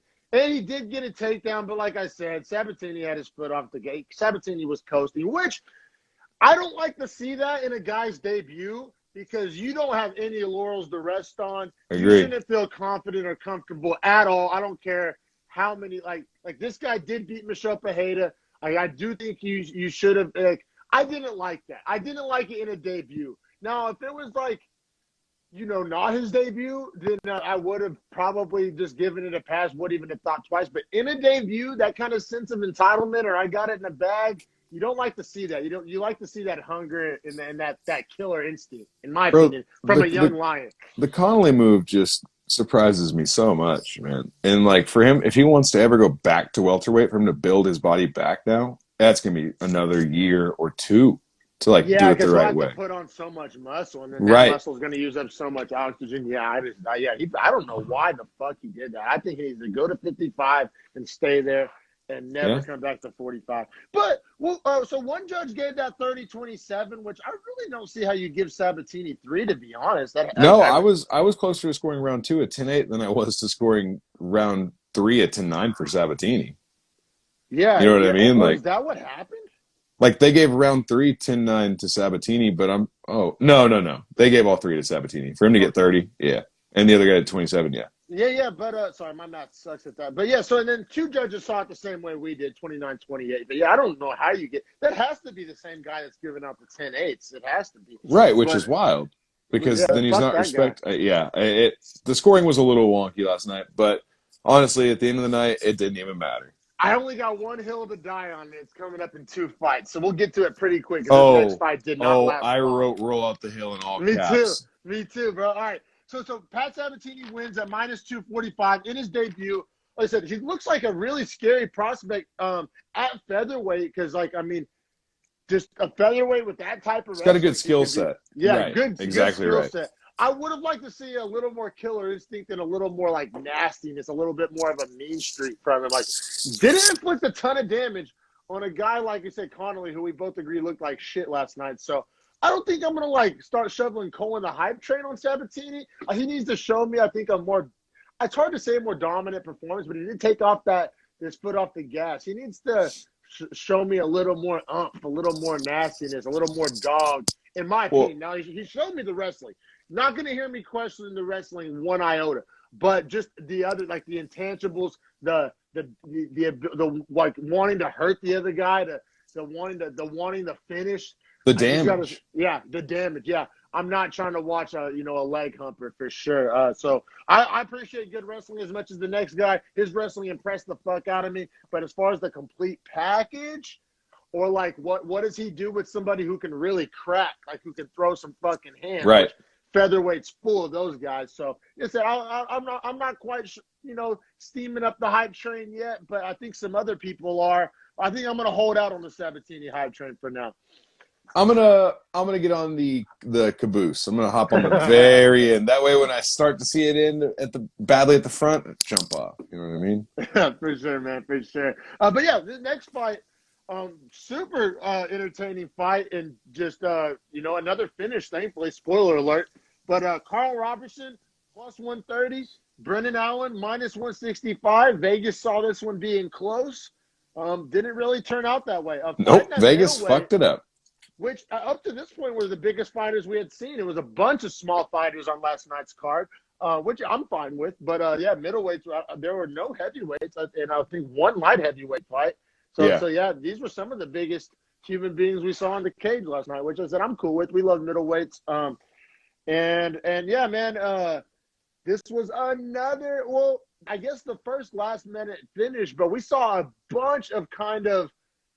I'll put it this way: the last 15 seconds of rounds last night, you did not want to get up and make a drink early. No. And there were a couple times where like guys took their foot off the gas at the end of the round and got messed up for it as well. Yeah, and it was like, damn, like fight the five. The theme of last night was play through the whistle. Yeah, like fight a full five. You know what I'm saying? Yeah, for sure, man. Yeah, don't fight 4 minutes 55 seconds because. I feel like that's what happened here. But yeah, I mean, Brendan Allen gets that takedown 90 seconds into the round, and then they kind of scramble back and forth, and then it looks like Robertson's going to take like the top position and be in like an advantageous position because he goes for like the leg, right? Like to initiate like a heel hook, knee bar kind of a sequence, and then Brendan Allen like just catches his toes right on his shoulder and is like, oh well, all right, good night, and just rips the heel. Yeah. So like my a layman's no technical terms like interpretation of it was like Robertson went for Allen's leg. Allen was like, "Oh, bet we doing legs." Yeah, and then just beat him to the spot. Like he got Robertson's leg before, you're exactly right. Before Robertson could get his leg. And I think he may have fucked Robertson's knee up. Robertson let out. And Joe was talking about it on the broadcast. Whenever you have those heel hooks or anything, and then those jiu-jitsu leg attacks, I saw some people getting really into the verbiage, and it wasn't technically a heel hook, and he used the heel hook to set up. I forget what they called it, but anyway, I think it was an ankle lock. Ankle lock, yeah. Like whenever you start, the finish was an ankle lock, yeah, but the heel hook set it up. Yeah. Whenever you start getting into those, Joe was saying how. It's all good. It's all good till it ain't all good. Like my knee's fine, I can fight back. My knee's fine, I can fight back. Pop. Right. Well, and the heel hook would twist the foot this way, right? So like, if this is your foot, right? Like the heel hook twists it this way, like where the heel bends back and forth. What he did was bend his foot down to where it like popped over the top, like malleolus, like that, like front core on your ankle. That's what he bent the wrong way. Yeah, and then Robertson like yelled out like in pain, and the ref came in and stopped it. And then Robertson was down for a minute. Was he able to stand to get his hand not raised? Was he was on the bench for a minute. I don't know if he was standing whenever they raised the hands, but I saw him walk out of the cage and like he was like hopping. Yeah, man, he might have a surgery in his future, man. Those jiu-jitsu leg attacks are so dangerous. That's why you'll see some early taps on those, or you'll see like a really highly trained jiu-jitsu people, whenever somebody tries to attack the legs, they start rolling. Right, to try and relieve the pressure. Buy time and relieve the pressure, yeah, because you cannot – that's a line – you can't walk up to that line and dance around it because that line will just, rep your leg. And, I mean, Brendan Allen said it perfectly in the post-fight interview like you alluded to. He was like, yeah, I felt him go for my foot, so I was like, oh, I'll grab his foot. Like, we're doing this. And then Yeah, he was yeah. like, then he was like, then I felt the toes in the back, like on the back of my armpit, and I was like, all right, crank back. Like, Yeah. Yeah, no, I know. And also, I want to hint, or not hint, but I want to talk about it a second, though, because whenever you see Brendan Allen first round submission, and Brendan Allen has like a kind of more of a grappling style to him. oh, I he's don't, super well rounded. yeah, his striking looked phenomenal. Did those head kicks? I mean, none of them landed like clean, but they were getting through the glove for sure. And those, I just thought his striking before the sub, those head kicks were looking gorgeous for a guy who's like has that good of grappling. No, Brendan Allen's a sick fighter. I'm pretty sure he's beaten Kevin Holland. And I also know he's beaten Kyle Dawkins as well, Chris Dawkins' younger brother. No, And he recently lost to Sean Strickland, but it was a super close fight. yeah, that fight and he was called so him out. good. I remember that. And he fight, called him out for a rematch Oh, after he this. did? Oh, yeah. dope. Oh, I'm sign me up. Usually I'm not. I've said this before. I don't want to sound like a hypocrite. I'm usually not down for like prelim rematches, but hey, that fight, one deserves it. Yeah, that was a good one. And I like watching Strickland fight. I like watching Brendan Allen fight. I'm cool with it. But yeah, man, Brendan Allen, man, he's an interesting middleweight, man. Just because he's so well rounded, like you said, like, and it's not like a jack of all trades, master of none thing. It's like he's really good at all these different areas, man. Like he can take the fight wherever it needs to go. I mean, yeah, he tapped Kevin Holland. And so, like, you think about that, that's like Travis Luter black belt. Like, and then the stand-up looked so good in this fight, yeah. man. And I mean, he outstruck Kyle Dawkins, who's a striker. You know what I mean? And Robertson wanted to keep it on the feet and bang with him too, and he was getting beat up on the feet before he got subbed. I tell you, he's been able to out-grapple grapplers and out-strike strikers. That's fucking A, man. What more you want from him? Yeah, what else do you want? I think he's just not like the flashiest or most he's not marketable. Flashy. He's not like cool. You know what I mean? So like, I'm just kind of asking, like, why is the hype train not getting, some coal shoveled for Allen? I mean, I'm excited, especially in the middleweight division, which it's not like it's the bantamweight division where there's just like so much young talent. You guys can't really get excited about any of it because only so much of it's going to emerge. But it's not like he's super hard on the eyes. In middleweight, like how many young like middleweights are you trying to build up right now? I feel like there's room on the hype train for Brendan Allen, but like I said, I mean, not trying to have too much of a reactionary response or too much of what can it say right there? I think he's a lot like Anthony Smith, but I kind of want to push back on that because I think as good as I think Anthony Smith is, I think that like Brendan Allen's more well-rounded and doesn't have as many holes like for where they're at in their careers, right? Because Anthony Smith's really old, has a lot of fights, like is at that point now. Brendan Allen's really young and is already like grittier. I get a different energy from I get like a more air of like more confidence almost. I don't know if that's like what it is necessarily, but it's almost like a more like he seems more like calculated in the octagon. More calculated, yes. I love that was the word.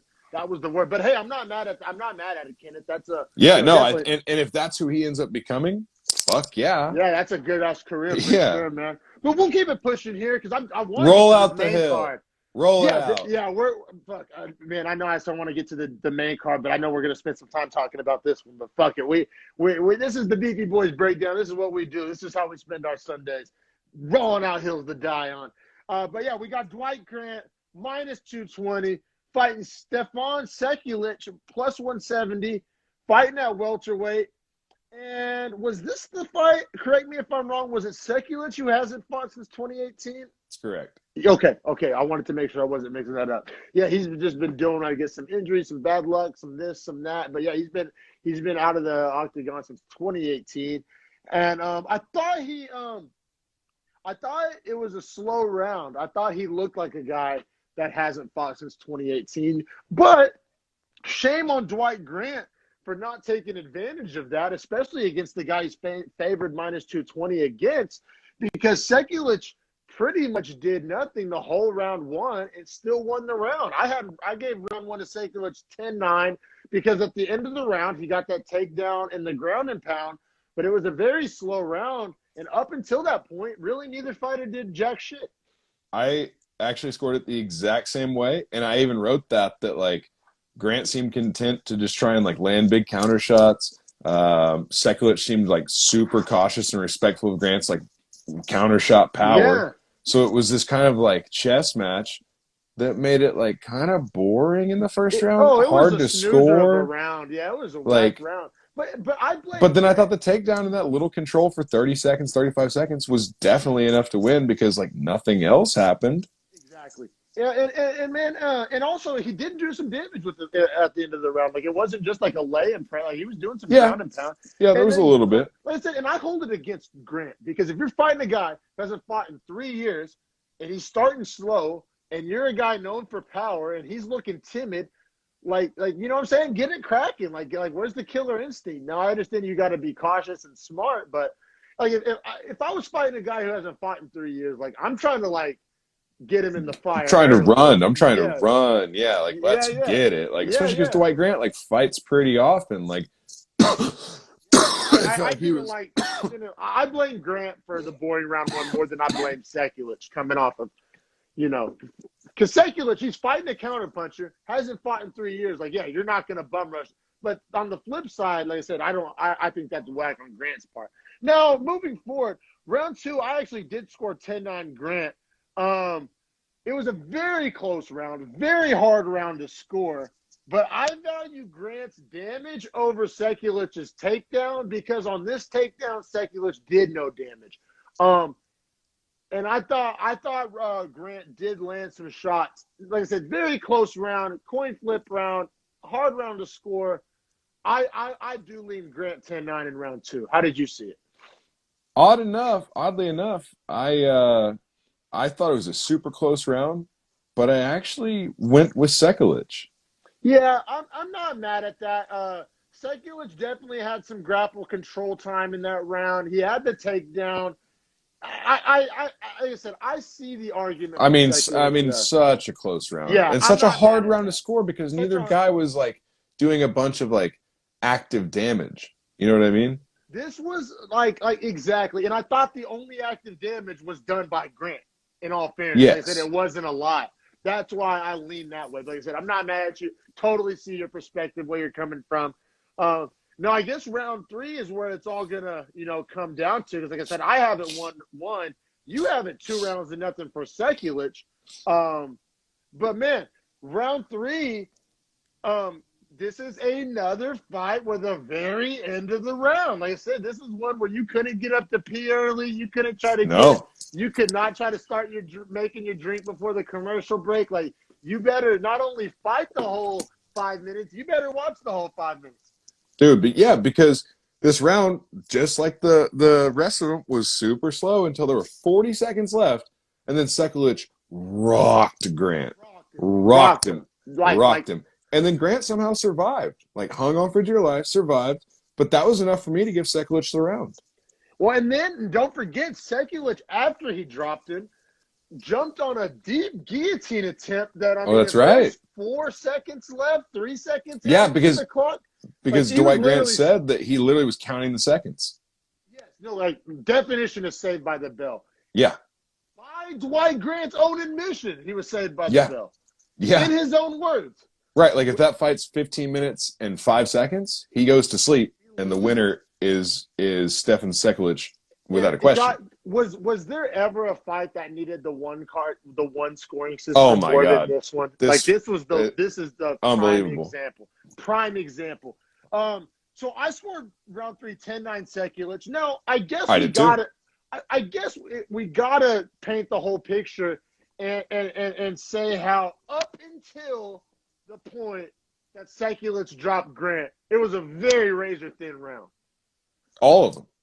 But all the rounds were razor thin. If you have a razor thin round and then one guy drops the other guy. Yeah, I should say rounds 1 and 2 were razor thin. Round 3 was, just like you're saying, razor thin until homeboy got dropped, rocked, and then almost tapped out. And then almost, it wasn't just, exactly. If he just would have got dropped, you could maybe. And like if he had like gotten up and defended and like survived the round like on his feet, no, like he got like almost put to sleep. Like that was like a fight ending sequence that the bell saved him from. Like saved by the bell, exactly. And so it's a split decision. 2 judges score it for Grant, 29-28. 1 judge scores it for Sekulic. I just, like I said, I have on my notes die on Hill because I've been trying to be better about trying to play devil's advocate, trying to see where the other person's coming from, trying to at least formulate some kind of reasoning for roll it. out the hill, Roll it out the out. hill because round one was, like I said, it was close, but the takedown and ground and pound at the end of the round it was the most definitive moment of the round, and it was for Sekulic. Round two, I actually scored for Grant, but it was so close and it was like not all definitive. good. Even if you want to score that one to ground, all good. Like that's fine. Yep. And then like I said, round three, it was close until it wasn't close, right? Like you know what I'm saying? Like, so how can you not give it to Sekulic? Is how I feel about that round. Yeah, it was it was a brutal decision. What can it say? Hashtag roll out the hill. Yeah, roll out the hill for sure. And mind you, this isn't just us, Rogan, DC, and Anik, which I feel like Anik rarely gives like spicy takes on air. He may feel his own way, but I feel like he rarely lets that like get out. He usually gets tequilas and sodas in him and then gets spicy takes at 2 a.m. on his Insta. Exactly. I love those, by the way. And I do, me too. But even all three of them were like, whoa, like what is going on here? Like that was pretty brutal. So yeah, I mean, I guess we don't have to. Dwight Grant gets the split decision win. Like I said, even he didn't feel too great about it afterwards. He was like, "I'll take it," but I was counting down the seconds. Like I got by the bell. Like, fuck. Yeah, bro. Not the way you want to win a fight. Not the look to have after you win a fight. Yeah. Sekulic handled it well. I'd have been fucking heated. Yeah, I would have been heated. Yeah, man, especially after not fighting for 3 years. And like I said, now this is maybe the part where my bias comes into play. If there's a fight that's kind of a snoozer, but one of the guys is known to be a dangerous power puncher, and one of the guys hasn't fought for 3 years, like, who do I lay the blame on for it being a snoozer? Not the guy who hasn't fought in 3 years, in my opinion. 100%. And in the last 3 years, who knows? I mean, I know a lot of injuries he was battling, but maybe he's like kind of changed his skill set versus what was on film beforehand and over the course of 3 years when no one sees him. That can happen. And it changed the fight for Dwight Grant. So I think there's like that could be a possibility here, of course. And like you saw with Ortega taking 19 months off or whatever it was, like completely changed who he was as a fighter. Great point. Or Masvidal when he went on the when he went on that show, the survival show or whatever, and took like a year away. Like sometimes that time away from fighting makes you a better fighter because you can zoom your scope out and see like the game. You know what I mean? Yeah. You're not a pawn anymore. You're the player. That's a good point, man. That's some good stuff right there, man. But yeah, man, so we're both in lockstep. Like I said, Rogan, Anik, and DC both agree with us. We don't know what the fuck went on with this decision.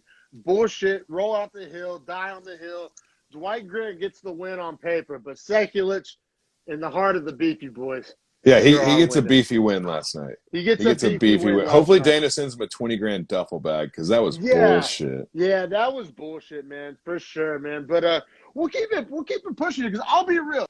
I didn't see this fight playing out this way. Me either. I liked Cowboy Oliveira. Dude, I wrote in my notes before it even started, surprise Brown's the favorite, but maybe I'm crazy. Yeah, me too. I honestly, I didn't even look at the odds on this fight, and I guess that's what I get.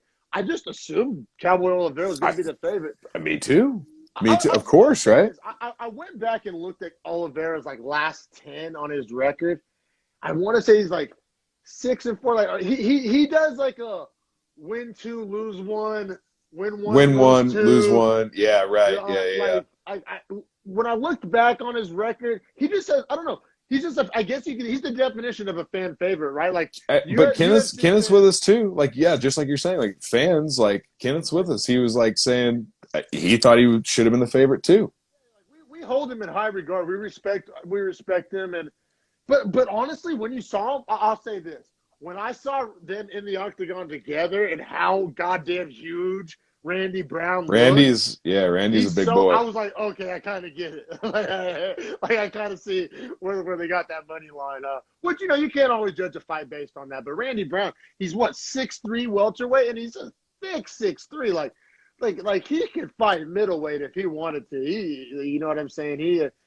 He's a big fella. Yeah, he's a big boy. Big guy. Yeah, he's big a big guy.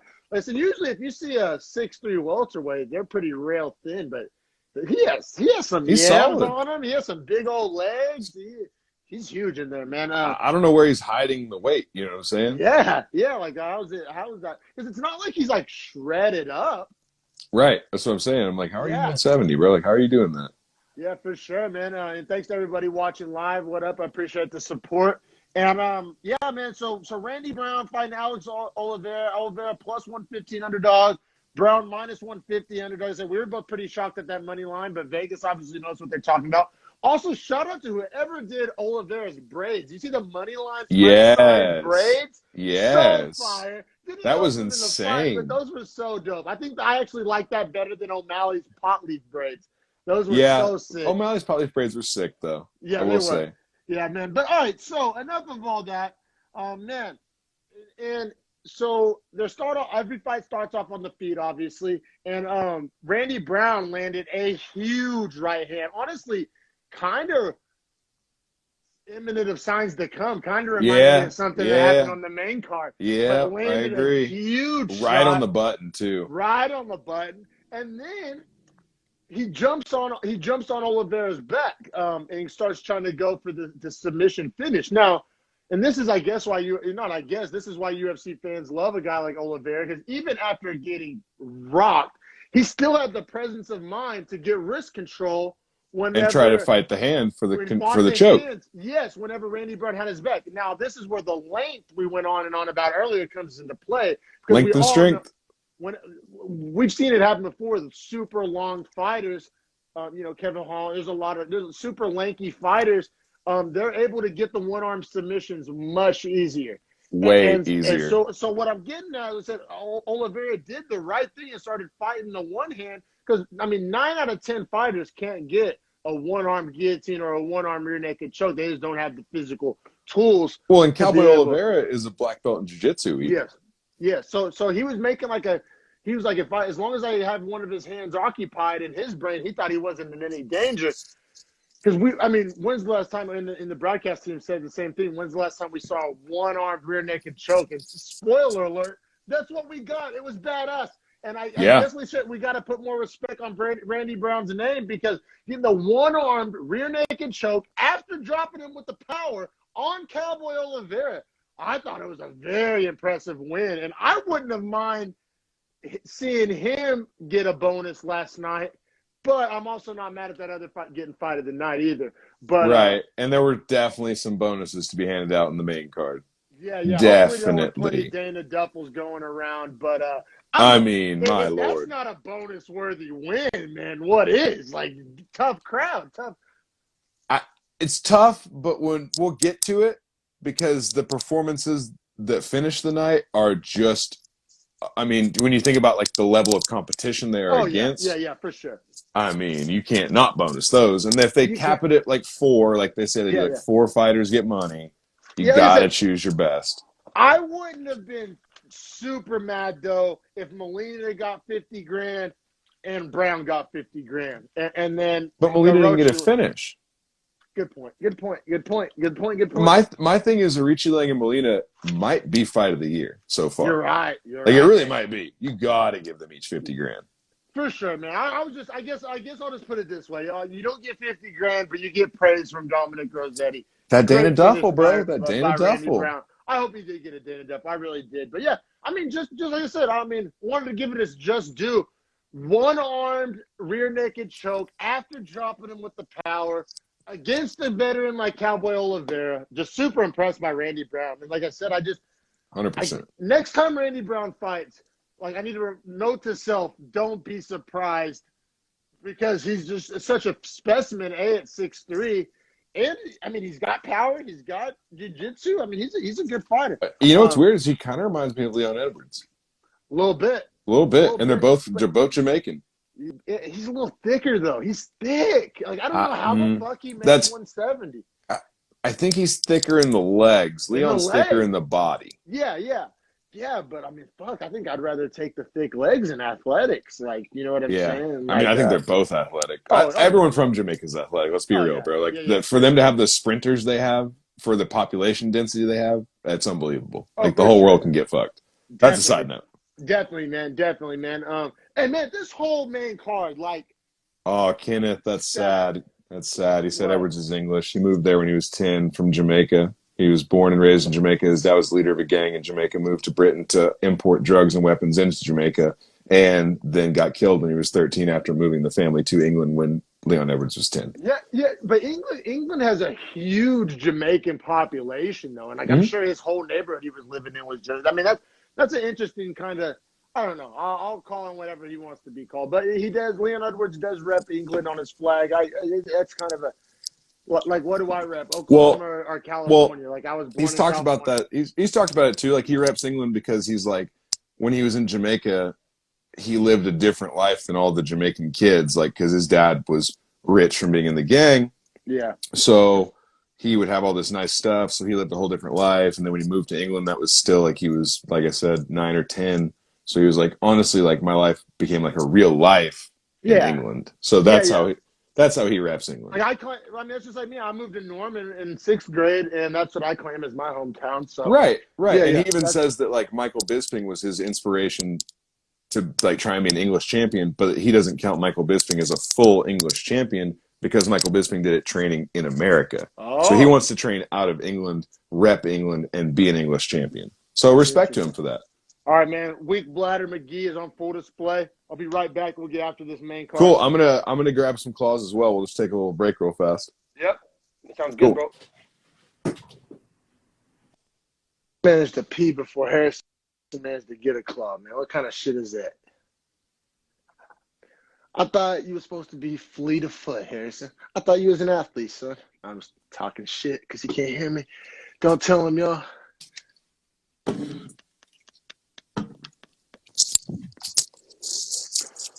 Beautiful timing. What up? I definitely just wasn't talking shit, bro. Yeah, I believe it. Man. But man, this main card though, for real. Like, the reason why I was previously hard on this card on previous episodes of the podcast was because of the prelims and early prelims, which turned out to be bangers. But as we noted at the start of the show, was full of people making their debut that we had never heard of. This main card was stacked from the jump. Like this main Stack card City. didn't. Yeah, Stack City. So I guess I should have factored that in more. But usually there's like a few names on the prelims that you can get excited about, and this one didn't really provide that. But the prelims ended up being fireworks anyway. So really, by the time I got to this point, I already knew we were in for a treat because all my concerns for the card had to do with the prelims and early prelims. I knew this main card was going to be heat. I mean, that was bankable. Oh, 100%. I mean, like 3 out of 5 fights are for a belt. So, like, you know that those are going to be great. And then you get two, like, essentially the Weidman Uriah Hall's the battle for 10 or top 10. Yeah, Anthony and then Smith the and Jimmy history Cruz, behind pretty that much. fight. Absolutely. You know, hardcore MMA fans were aware of that, which most of us were. Then I was legitimately just as excited for the Hall Weidman fight as I was for the Shevchenko fight, and I was I guess I can't say I was excited for Smith and Crute, but I was excited for Smith and Crute. Like I knew that fight was gonna not be boring. Like I knew that much. Oh, yeah. To answer Kenneth's question, which is good for the viewers as well, or listeners, What's his last question? time, when was the last time 3 belts were on the line? I do believe that would be Not that long Holloway, ago. Yeah. Holloway Bulk, Nunez fought Kim or who she I fought. could have sworn we've And done then, one since we had the pod. yeah, Masvidal and Usman, the first one. That was the triple because Masvidal Okay, stepped in yeah. on late notice. That was 3 belts. And that was Holloway Volkanovski. Oh, and that was Jan and Aldo. That's the 3. No, but that wasn't the last time Jan and Sterling. No, the last time Jan and Sterling fought, it was very recent. I feel like was it that? Jan and Sterling? I feel like there was 3 belts on that card. There was Jan and Sterling. Was that There Stipe was and big. Jan and Sterling? Very recent, bro. I feel like it was very recent. We had the 35 belt. We had the Megan Anderson and Amanda Nunez for the 45. And Jan and Sterling and Stipe and Ngannou. It was just a few weeks The ago. last pay-per-view. The last pay-per-view. Yeah, that's why. But I knew it wasn't going all the way back to Holloway. I was like, no, But that that's wasn't 3 within a year. Yeah, Because that was in July or August. Yeah, and let's be real. Every Every time they put 3 title fights, one of them is going to be a Shevchenko or Nunez because they can't build a card around a Shevchenko or Nunez title fight. Right. None of those were interims, by the way, Kenny. None of those. Like none of the fights we just talked about. Anyway, right. Yeah, on to the main card. Let's get to this main card. Biggest boys on the card, 205. We got some light heavies. Number 6, Anthony Smith, the plus 170 dog to number 13, Jimmy Crute, minus 210. Honestly, I kind of like Jimmy Crute in this fight, too. See, I'll be real. I like Smith because I really like where his head's at right now. Like, I don't know. Yeah, and, like, he seemed like the crowd juices him, bro. Like, he was getting the crowd hype. Like, he fucked with the crowd. It made him a better fighter, I think, to be quite honest. Crute was only 25 years old. Like, I'll be real, and this isn't hindsight 2020. These were really my thoughts, like, as this fight was about to start. I thought it was a little bit too much for him. I thought it was like a huge jump up from 13 to 6 at 25 years old. Like, I mean, I don't know. I thought he made and it's not just any number 6. Like, Smith is like he's a title challenger. Yeah, like I thought that was a huge jump. And maybe who's to say on a different night, if they fight 10 times, who knows who wins, more. But I don't know. Going into last night, I felt pretty good about Smith. But yeah, fighting at light heavyweight. Like I said, yeah, a lot of people, Vegas included, really high on Crute. This was supposed to be kind of a gatekeeper type of situation. But man, from the opening bell, Smith came out pumping that jab. It was essentially a battle of Smith's crazy nice jab that was just snapping Crute's head back versus Crute throwing these leg kicks that were landing pretty nice on Smith. Yeah, and it was almost like something's got to give, right? Like either Smith's gonna get a knockdown or cause some real facial damage with this jab, or his leg's gonna get bent. But real, and it was building up this like anticipation. Like throughout absolutely, because I was like, oh fuck, what's gonna happen first? And I will note as well, the Pro America, I put it in quotes every time I said it, crowd was hilarious last night. Like the fact this is an Australian guy that's like super cool fighting a USA guy and they're just chanting USA is like, bro, he has nothing against America. Like, and then they booed the fuck out of Connolly for being Canadian. Yeah, it was like, god damn, guys, like what the fuck? Like Canada's our bros, I thought. Wei Lee was like so confused. You know what? We'll get into that. That was like a bad sign of like how much the crowd was like, we're definitely gonna get into it. We're definitely gonna get into it. For sure. Man. But yeah, the pro American crowd, we'll leave it at that. Very, very good point. I'm glad you brought it up. So essentially what ends up happening in this fight though is not what either of us thought. Anthony Smith returns a nasty leg kick to right above the knee, right on the back of the leg. I'm thinking LCL, PCL. I think, let's see, your PCL on the outside of your leg. So I'm thinking that or the MCL gets torn, essentially, whenever Smith lands this kick because Crute's leg shuts off. Now, I could be wrong. Yeah, I don't know. And I think I am wrong. I think it was more of a Cheeto Sugar Sean situation with the nerve. Well, what that is the perennial nerve, right? Which is what I wrote in my notes. It's what I thought originally. But then it was weird because, like, Crute shot the takedown, got the takedown, was actually, like, dude, such a monster to fight with his foot shut off and to get the takedown and survive the round. That was really nuts. So, like, long story short, the ref calls the fight before the second round begins because Crute he still can't walk physically on his foot. Yeah, and listen, I'm no doctor. There's a lot of theories as to what could have happened here. What I also think came into play was the ankle. Because I think whether it was the knee or the nerve, whatever one, the leg shuts off, right? And if you look, whether it was numb or just whatever the case may be, then he goes to step on that leg and rolls his ankle real bad, like as a part of all that. Right. So and it's called drop foot, which like is a technical term. Yeah. So maybe that was it. But regardless, I wasn't mad at the stoppage. I thought the stoppage was just going to be like a given. I thought after that round, I was like, there's no way that he comes out of that corner. Like, but honestly, I disagree with that. You disagree with the stoppage, or you disagree with my notion that it was just a given? No, well, I guess both. I disagree. Kind of both, only because, like, yeah, he couldn't necessarily walk, but like that doesn't mean he can't like still win that fight. Like, I know that sounds crazy as shit. I mean, I don't know, But man. like, did he not get a takedown? Did he not maintain top position? You know what? And maybe this is just excuse making, or I don't really know. I think Anthony Smith was just as surprised as all of us when he got that takedown. I think Smith was watching him like, oh, did I just get a Sugar Sean moment? Like I thought, and then the next thing he knew, he was on his back. Like, what the fuck is going on? I don't know.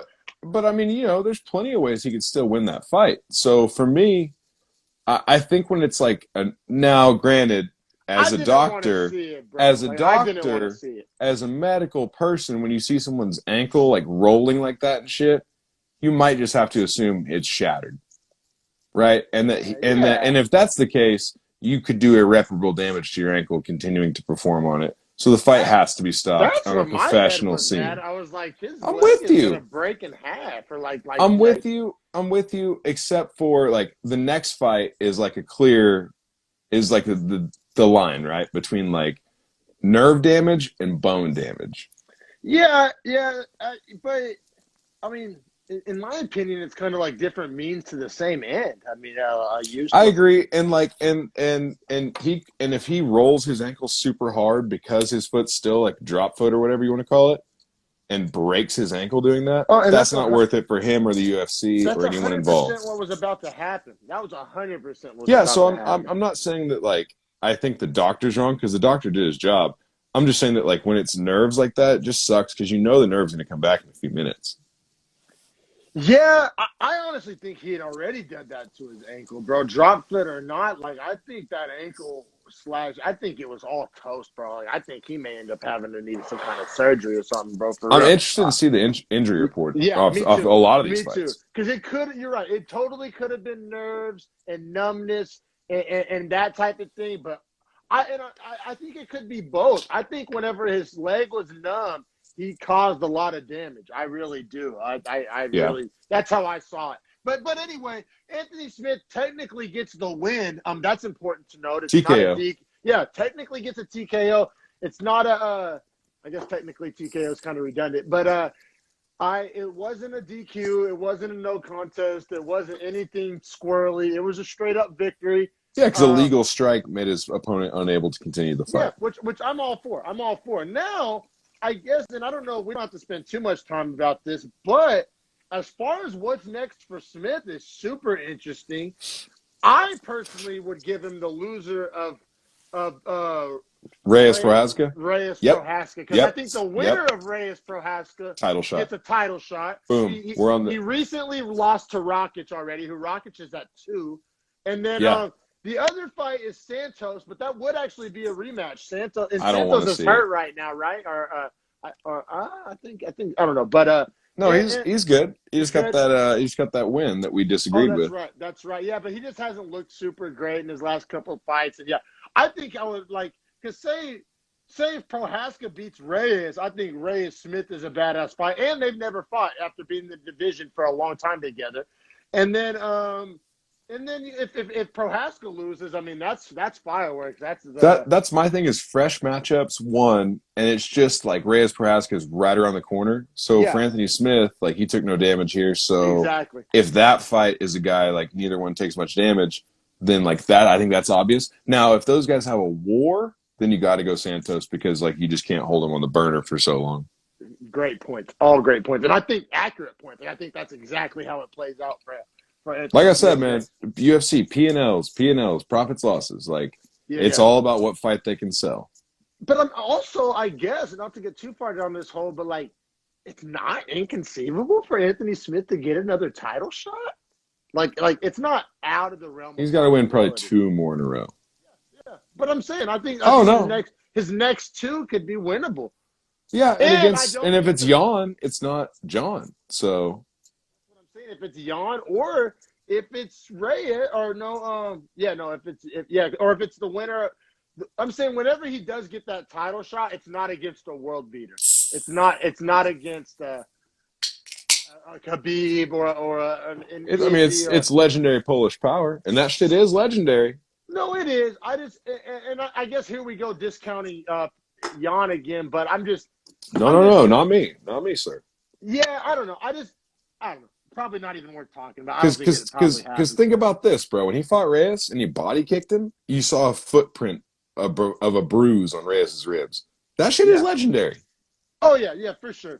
But also it's legendary Smith's toughness. Like, if anybody can eat a couple of those. His teeth were on the octagon canvas against Glover. That's what I'm saying. Like, there's a path to victory. Like, it's not a Shevchenko Nunez, like, non-starter conversation. Oh, no, I want to see it, 100%. Yeah. That's all I'm getting at. I'm just building Jan's lore, you know what I'm saying? The man, dude, the whole hanging with the rope and him having the rope and, like, that whole story just, like, it puts my brain in, like a conundrum when I hear that story, because I'm like, how is that a Polish?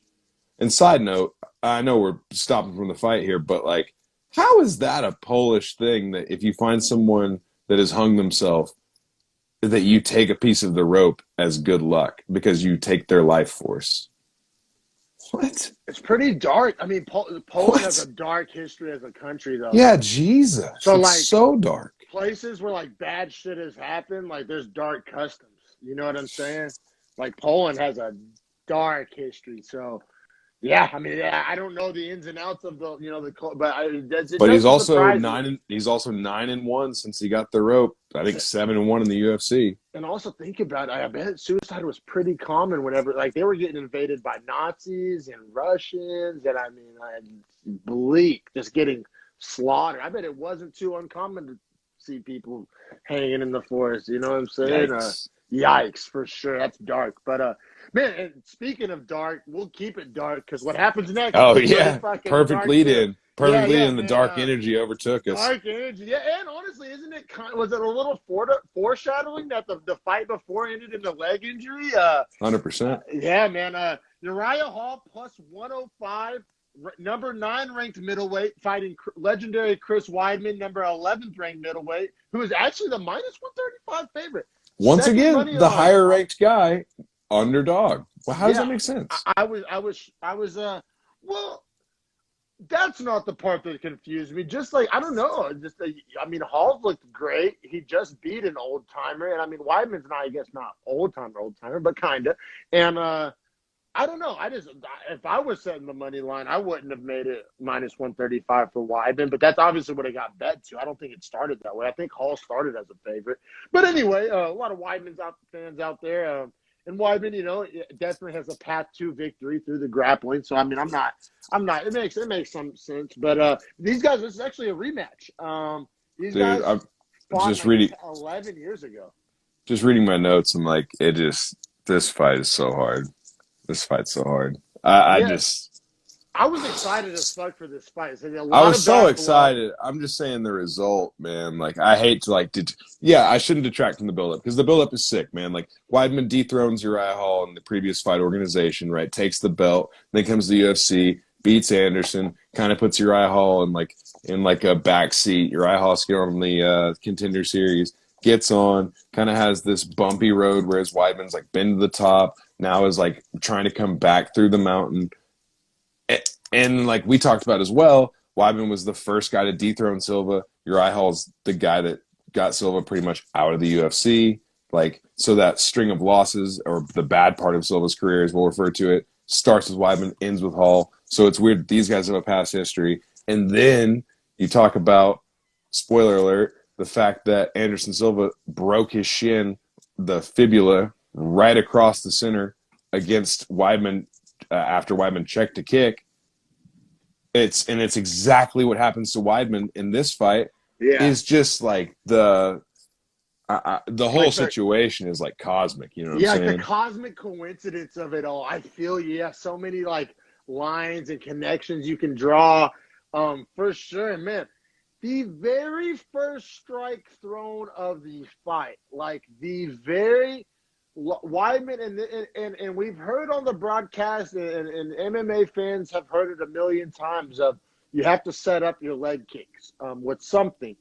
And Weidman comes out very first strike, where I don't even think there was a feint or really anything. He just comes out and throws the hardest leg kick of all time. Like it was so, this is how I processed it in real time, bro. Like, you know, like your brain has like slight delays. Like, Yeah. he throws the kick, and my brain is focused on how hard of a kick that was. Because you see him, he throws the hardest kick.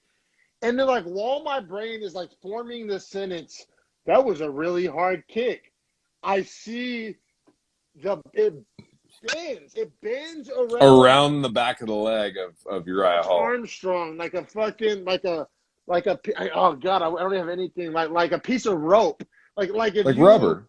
Yeah, like if you or like a pool noodle.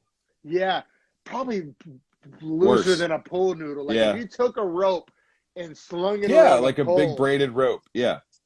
and it goes around the pole. That's what would have happened. Leg. If there wasn't skin and muscle, that's what would happen. Gross, but that's what would happen. And man, like I said, I've watched some pretty violent things. I typically don't have the weakest stomach ever. It wasn't even bloody. We've watched all types of bloody messes being UFC fans.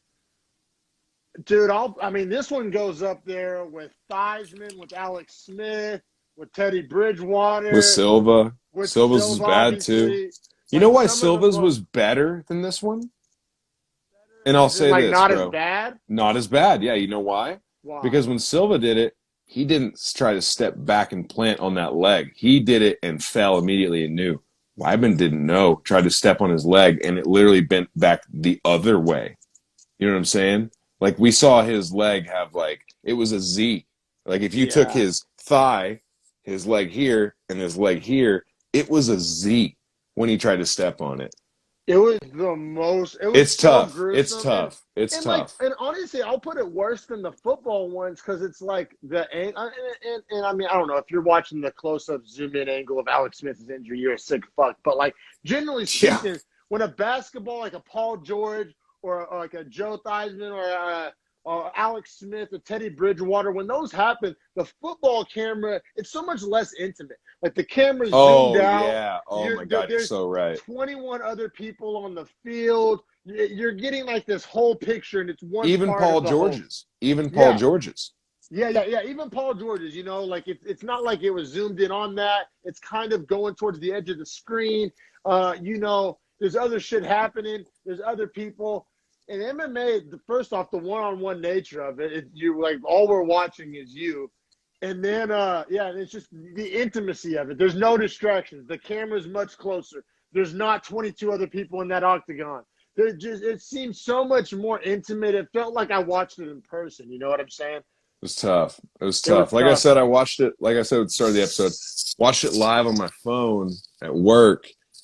And, it was like, ooh, that's bad. You know what I'm saying? But small screen, Twitter, wasn't as bad, hard to deal with. Then I get home. And, I'm having the battle in my mind. Do I rewatch this fight or do I just skip it? Do I just look up the odds and do I just skip it? I rewatched it because I was I just need to, live it, Anik and all them commentating. I need to hear all that. I need to really, see it. Saw it happen live. Literally looked away until the point when Rogan says Anik says we're going to show it twice and we're not going to show it anymore. Watch both those. Not going to watch it ever again. I will not watch that clip again. I've seen it enough. It hurts. I watched it once live, and I watched one slow-mo replay, and that's it. I couldn't even watch the second slow-mo. What's going to say? He said it would have been worse without fans. I disagree. I agree with what he said as far as the sound of it, because Rogan even noted that he was going to note that the sound the kick made, he was and this is gross to say too. He said that when he heard the kick, he was thinking in his head wow, that's one of the hardest leg kicks I've ever heard. And then he saw the leg bend, and it's oh yeah, because the bone just snapped in half. You heard the bone snapping. Our friend Jalen Rayford, who's coming on my podcast, Dreadful Talk, Jalen, he posted something on Twitter where he got up to make a drink, and he heard it from the other room. He just heard the snap. Damn. Yeah. It was almost as bad as watching I've seen I follow some war pages and shit where you see actual people die and get shot. Oh yeah. Or Nature is Metal. Yeah, bro, this is every bit as like bad as watching somebody get like 100%. shot in the face, bro. Like seriously, like It's almost worse because like you like shot in the face, like you see it and you're like mortified by it because you're like, wow, like mortified being the word because the mortality has been taken from them, right? Or exposed on them. When you break your leg, you're still like all there. and So he's we all think, screaming like in agony, right. like a yeah, dude. And he's a Yeah. fighter, so we all think to ourselves like, this is a super tough dude. Super tough Oh dude. my Yeah. god, like I never want to snap any like arm or limb like that in Yeah, my, like that's my immediate thought is like I pray to whatever, yeah. whatever. Like That if Weidman's never reacting happens. like that, how am I gonna react? Oh, I'll Like just pass out. I'll just no, pass yeah, out. no, seriously, man. Yeah, that's the thought that comes into my brain too, man. Kenneth asks, is this in his career? Super good question. Because I actually did address that in my notes. I'm not coming back from Weidman, man. Yeah, especially seeing how it played out for Anderson coming back, Or and Theismann or Alex Smith. yeah, and seeing how like I mean this was the final run anyway. Like he probably had what like best case scenario 3 more fights in him. Yeah, Like 3-4, 3-4 so maybe. I mean, if he was a young guy, if he already hadn't achieved so much success in his career, I could see wanting to make one final run. He just needs to make peace with his career. He's a Hall of Famer. He's beloved by mixed martial arts fans across the world. Yeah, I don't want to see him back. Like I said, I can't speak for him. I don't want to, and I hate how they kind of like phrase it. Oh, the comeback story. Like to me, it's sad. Like coming back to what? Like coming back to mediocrity. Coming back to just every time you fight, people talking about the injury, people loving you for what you did, not what you're doing. Like oh, I see what you mean. I thought you meant his comeback run as far as like trying to get the title back. I see what you mean. The comeback from the injury. Oh yeah, yeah, it's like not. it's contrived. Like it's not a feel good story. That doesn't make me feel good. Like he's a shell of a man. I will say, at least for him and Silva, those were like clean breaks that were not compounded fractures, from what I'm aware of. Right, so they never broke out of the skin, so less chance for like a bacterial infection. With Theismann and Alex Smith, those were both spiral fractures. So not only does the bone break like if it's like this, not only does it break like this, it twists and breaks. So like it snaps in like a spiral up the bone. So it's like 2 jagged pieces, right? So that's what tears out of the leg because they're jagged. So like when that happens, like we saw with Alex Smith, you've seen the ESPN E60. Have you seen it? About his recovery? It's hard to watch. I would recommend watching it, but like they show some like graphic images because he had to have 17 surgeries because the bacterial infection got so bad that they pretty much took his whole calf off of his leg and then replaced it with other muscle tissues and then had to regrow the muscle on his whole leg. Oh my God. Yeah, that's like I said, I hope that's not what's in store for Weidman. I have zero interest in watching him fight again. This sucks. And then as far as Uriah Hall goes, I mean, moving forward, I mean, he's firmly entrenched in the top 10. I think Uriah Hall has a ceiling. Like, I don't watch Uriah Hall and be like, oh, nobody has an answer for this. And I know Kevin Holland. Let's give him Kevin Holland. I'm not mad at that. But Kevin Holland also said he wants to go to 70. He's going to take time off, work on his takedown defense, go to 70. Yeah, which I do want to see too. Which I also think is a great decision. I mean, is Hall Brunson the fight, man? I mean, I don't. Hall Brunson's a great fight. Brunson's at 6 or 7. I mean, I think something along those lines would be a good fight for him. I don't know if he beats Brunson. I mean, if Brunson can implement his strategy, I don't know. I'm kind of done sleeping on Brunson, to be honest. I don't know. Yeah, me too. Well, he changed gyms, changed his style. True for Usman too, man. I think there's something to be said about spending years at one gym and then going to another like ultra world-class gym and getting that coach's opinion. Yeah, for sure, man, because it just adds to it, Right. Because they're not going to change what you're good at. They're just going to help what you're bad at. Because they're a good coach. Like, why would they change what they're good at? Right. Exactly. Yeah. And then, so this goes in the books as a TKO win for Uriah Hall. He handled it with class, especially considering that they had bad blood. He wished him all the best. He said all the right things.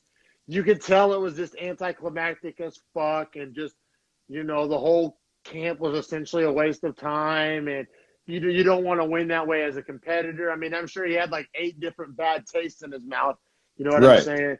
But he said all the right things. He did all the right things. Like I said, I'm not just a big Hall guy. Like, I don't know. I don't like predict the belt in his future. Like, he just doesn't. He doesn't seem like elite enough or dangerous enough to me. I don't know. I don't see like killer instinct in him when he fights either. He's got like this crazy nice like one-shot KO power, but like he just doesn't have like the it factor. Yeah, you know what I mean? That's what I'm trying to say. That's what I'm trying to say. As weird as it is, like the UFC champions like have a different swag. Like they really do. Like they every single one of them. And, like all 3 of the people we're going to talk about, even when the belt transitions, like even when the champion loses, the challenger always has that same swag.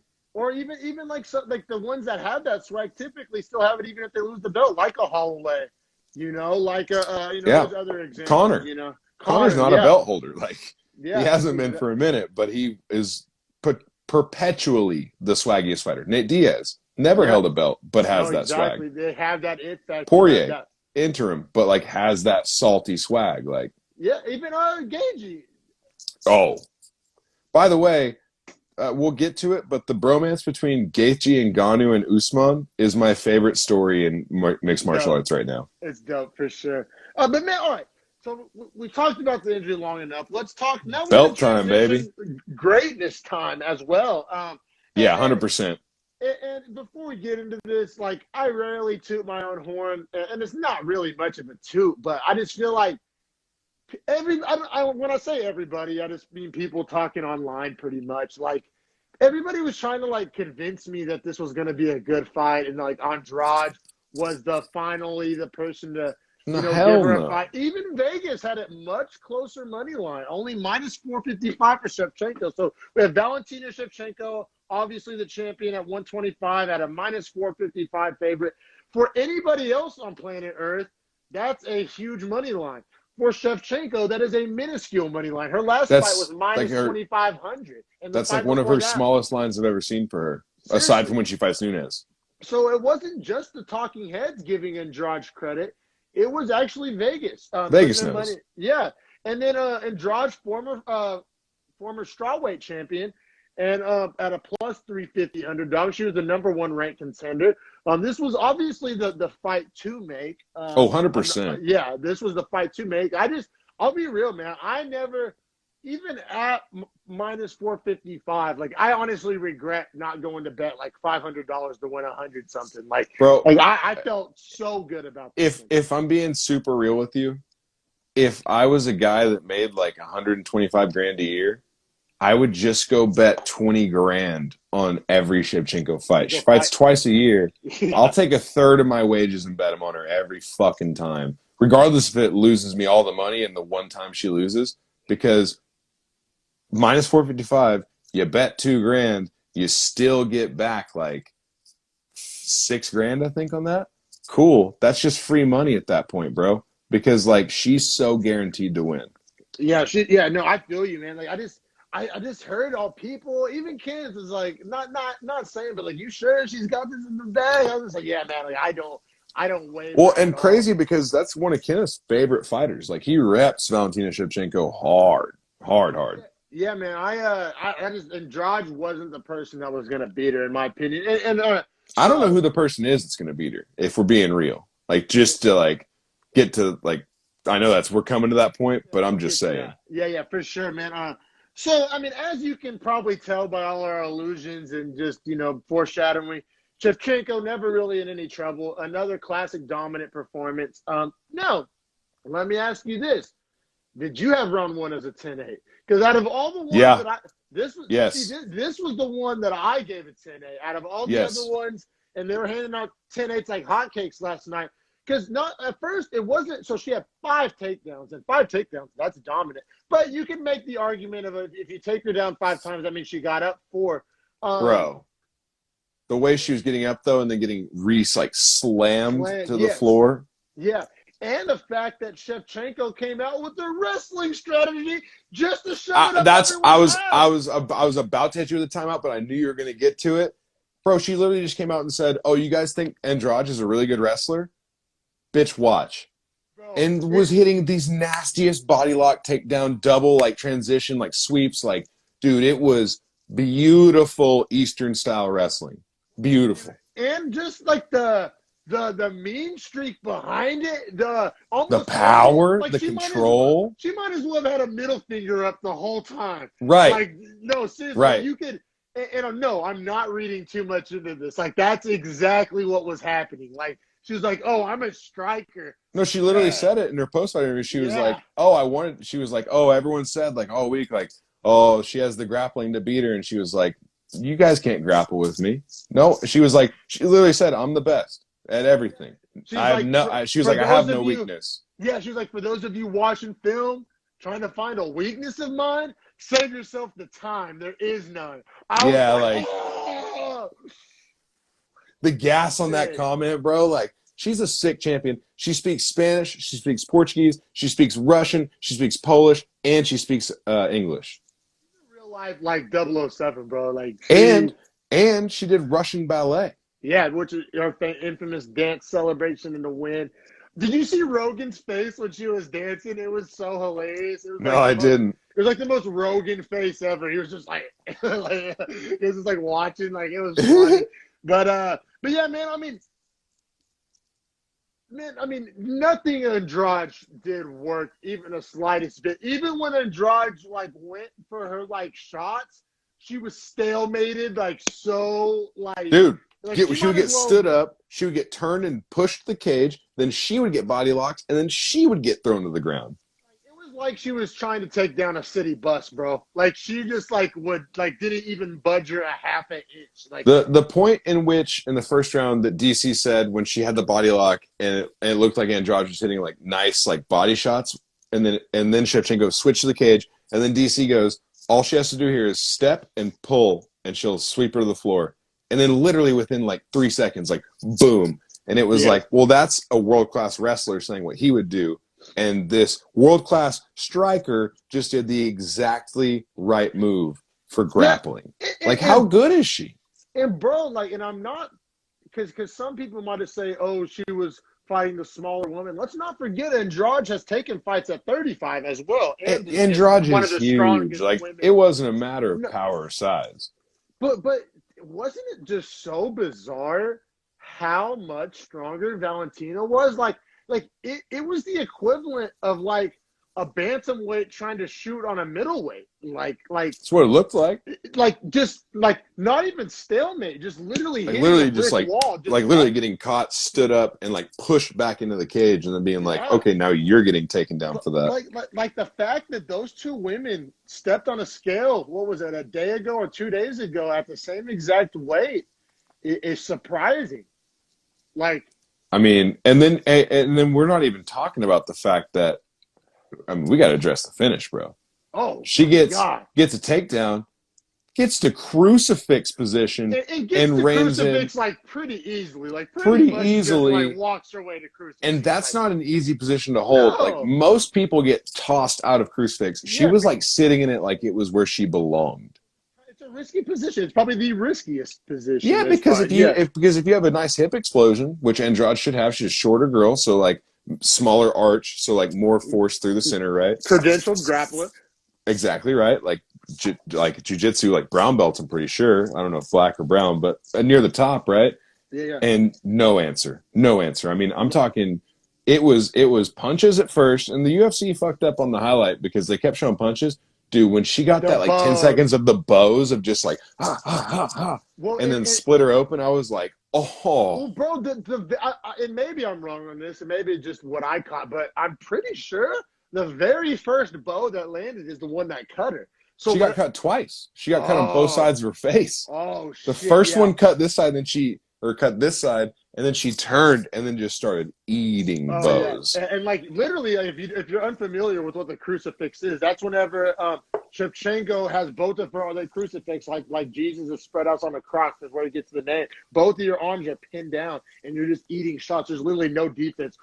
So her body would be over your chest, your arm would be intertwined in between her legs, like she locks down your arm with her two legs. And then your other arm is between her arm and her head, as she just throws her free arm Balls with no block. At your fully exposed face. Yeah, like all you can do is turn your head back and forth. Yeah, man. And so dominant. Just like I said, this one was never in doubt for me. Now, did I expect it to be a wrestling performance? No. I thought she would have pieced her up from the outside, which she easily could have done if she wanted to. That's how dominant we're talking here. It's almost like whenever Khabib chose to stand and bang with Gagey just to show him. Or with Conor, he slugged Conor hard in the face in the fourth before he finished him. Yeah, man. Shevchenko, bet the farm, like you said, man. I don't care what the fucking number is. Well, it doesn't matter. It doesn't matter. Take your fucking $5 in winnings and go buy a fucking Little Caesars pizza because it's on the house, baby.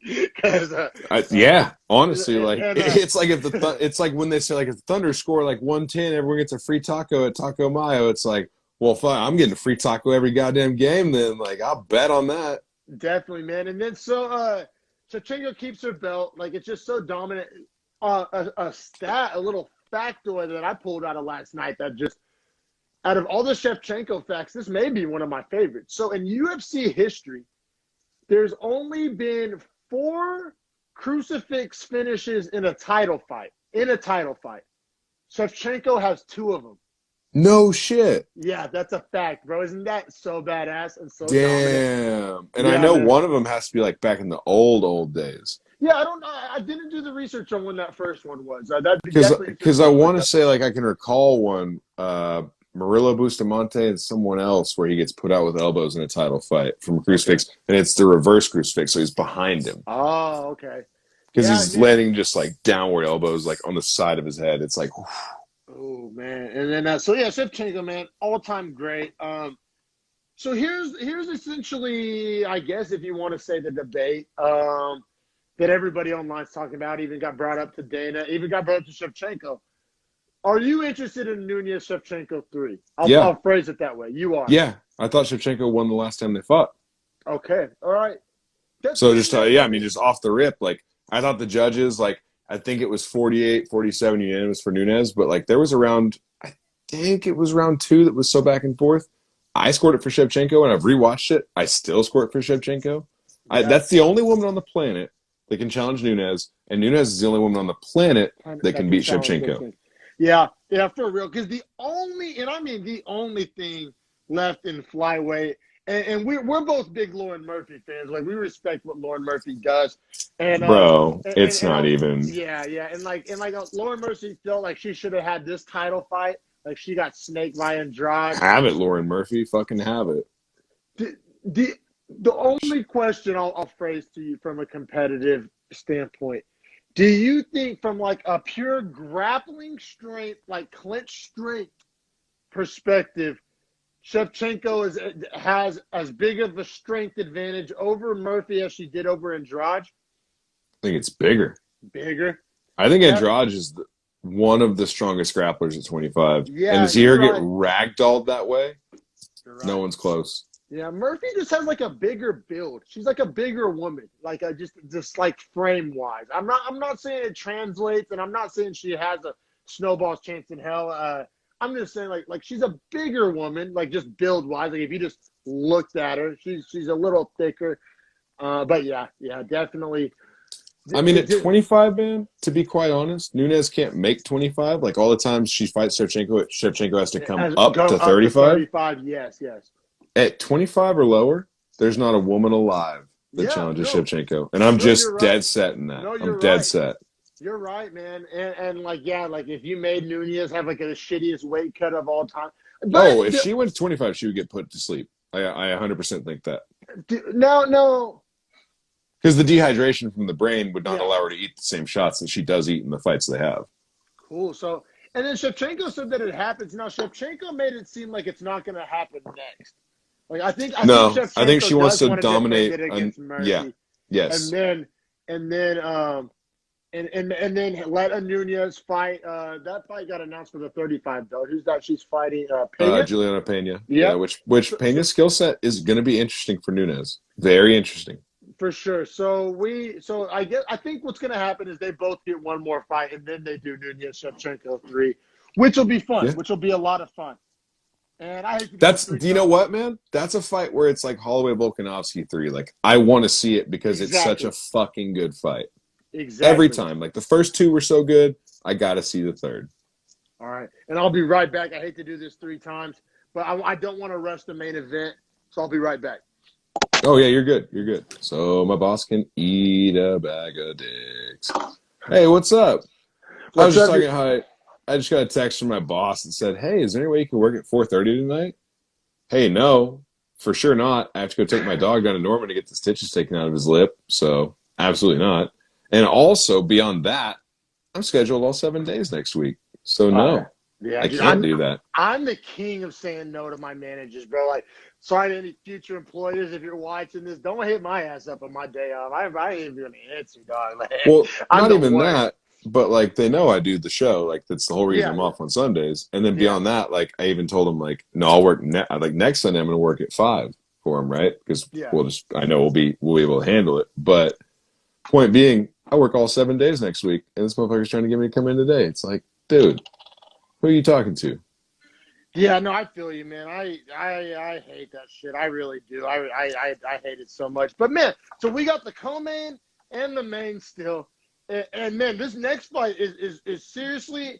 I said this when the card got announced, and even I'm not gonna hindsight 2020 this. Even this was the fight I was looking to the most when this card got 100%. announced. You're 100% right. I I'm was not saying that gonna at work last hindsight night. 2020 yet. No, I was saying that at work last night. Right? There's a couple.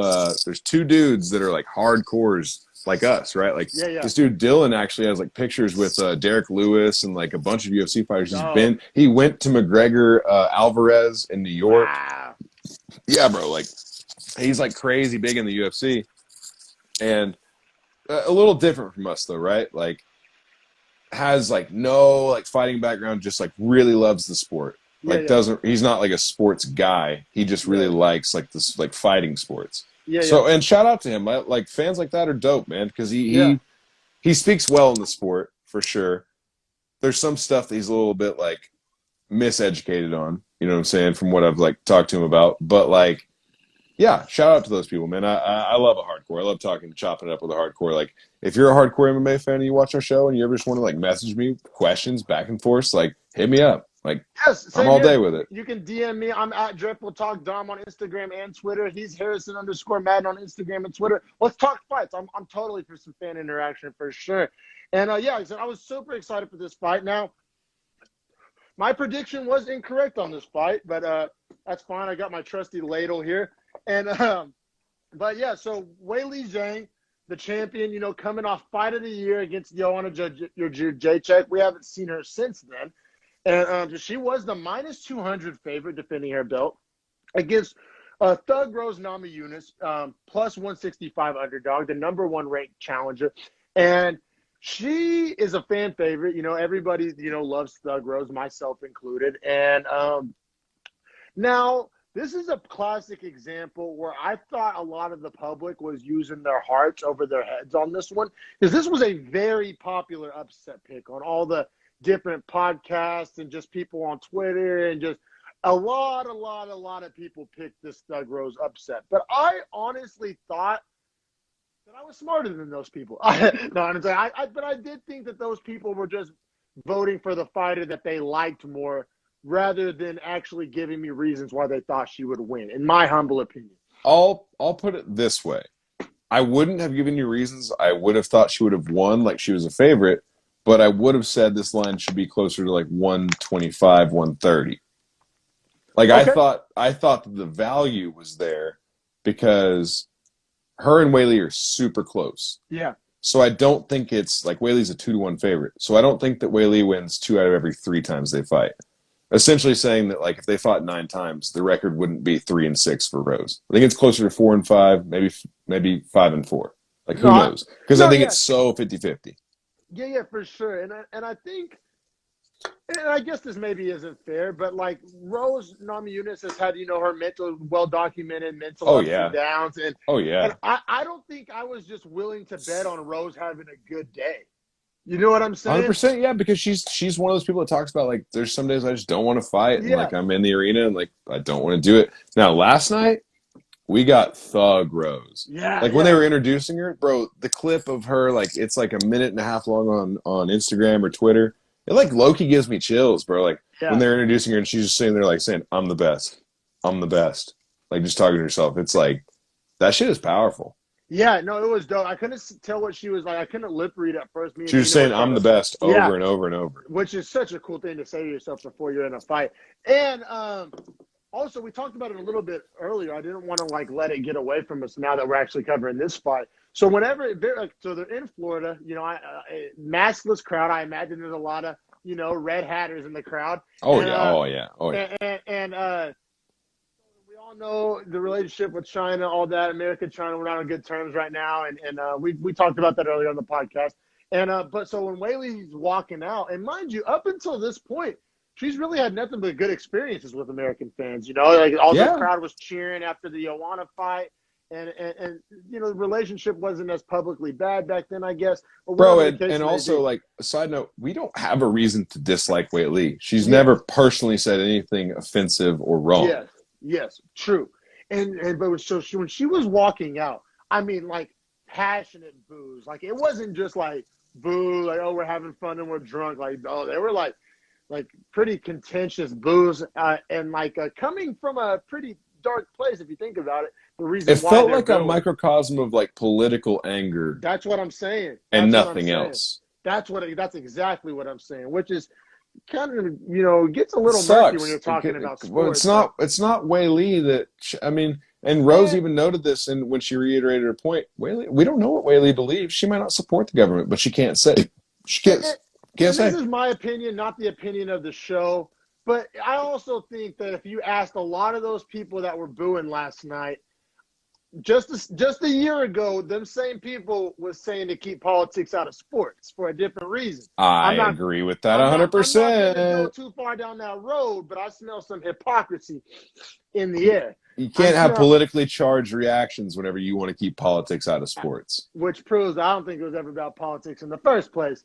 We'll keep it at that. Now, Weili, what I really want to bring it full circles to is not so much any of that stuff. What really mattered last night was, and this is kind of what earlier in the podcast, I talked about Jake Paul's body language when confronted by Daniel Cormier and his facial expressions. And you can't fake that. Like you can fake like thought of reactions and you can fake pre-fight bravado, but you can't fake like authentic in the moment body language and facial reactions.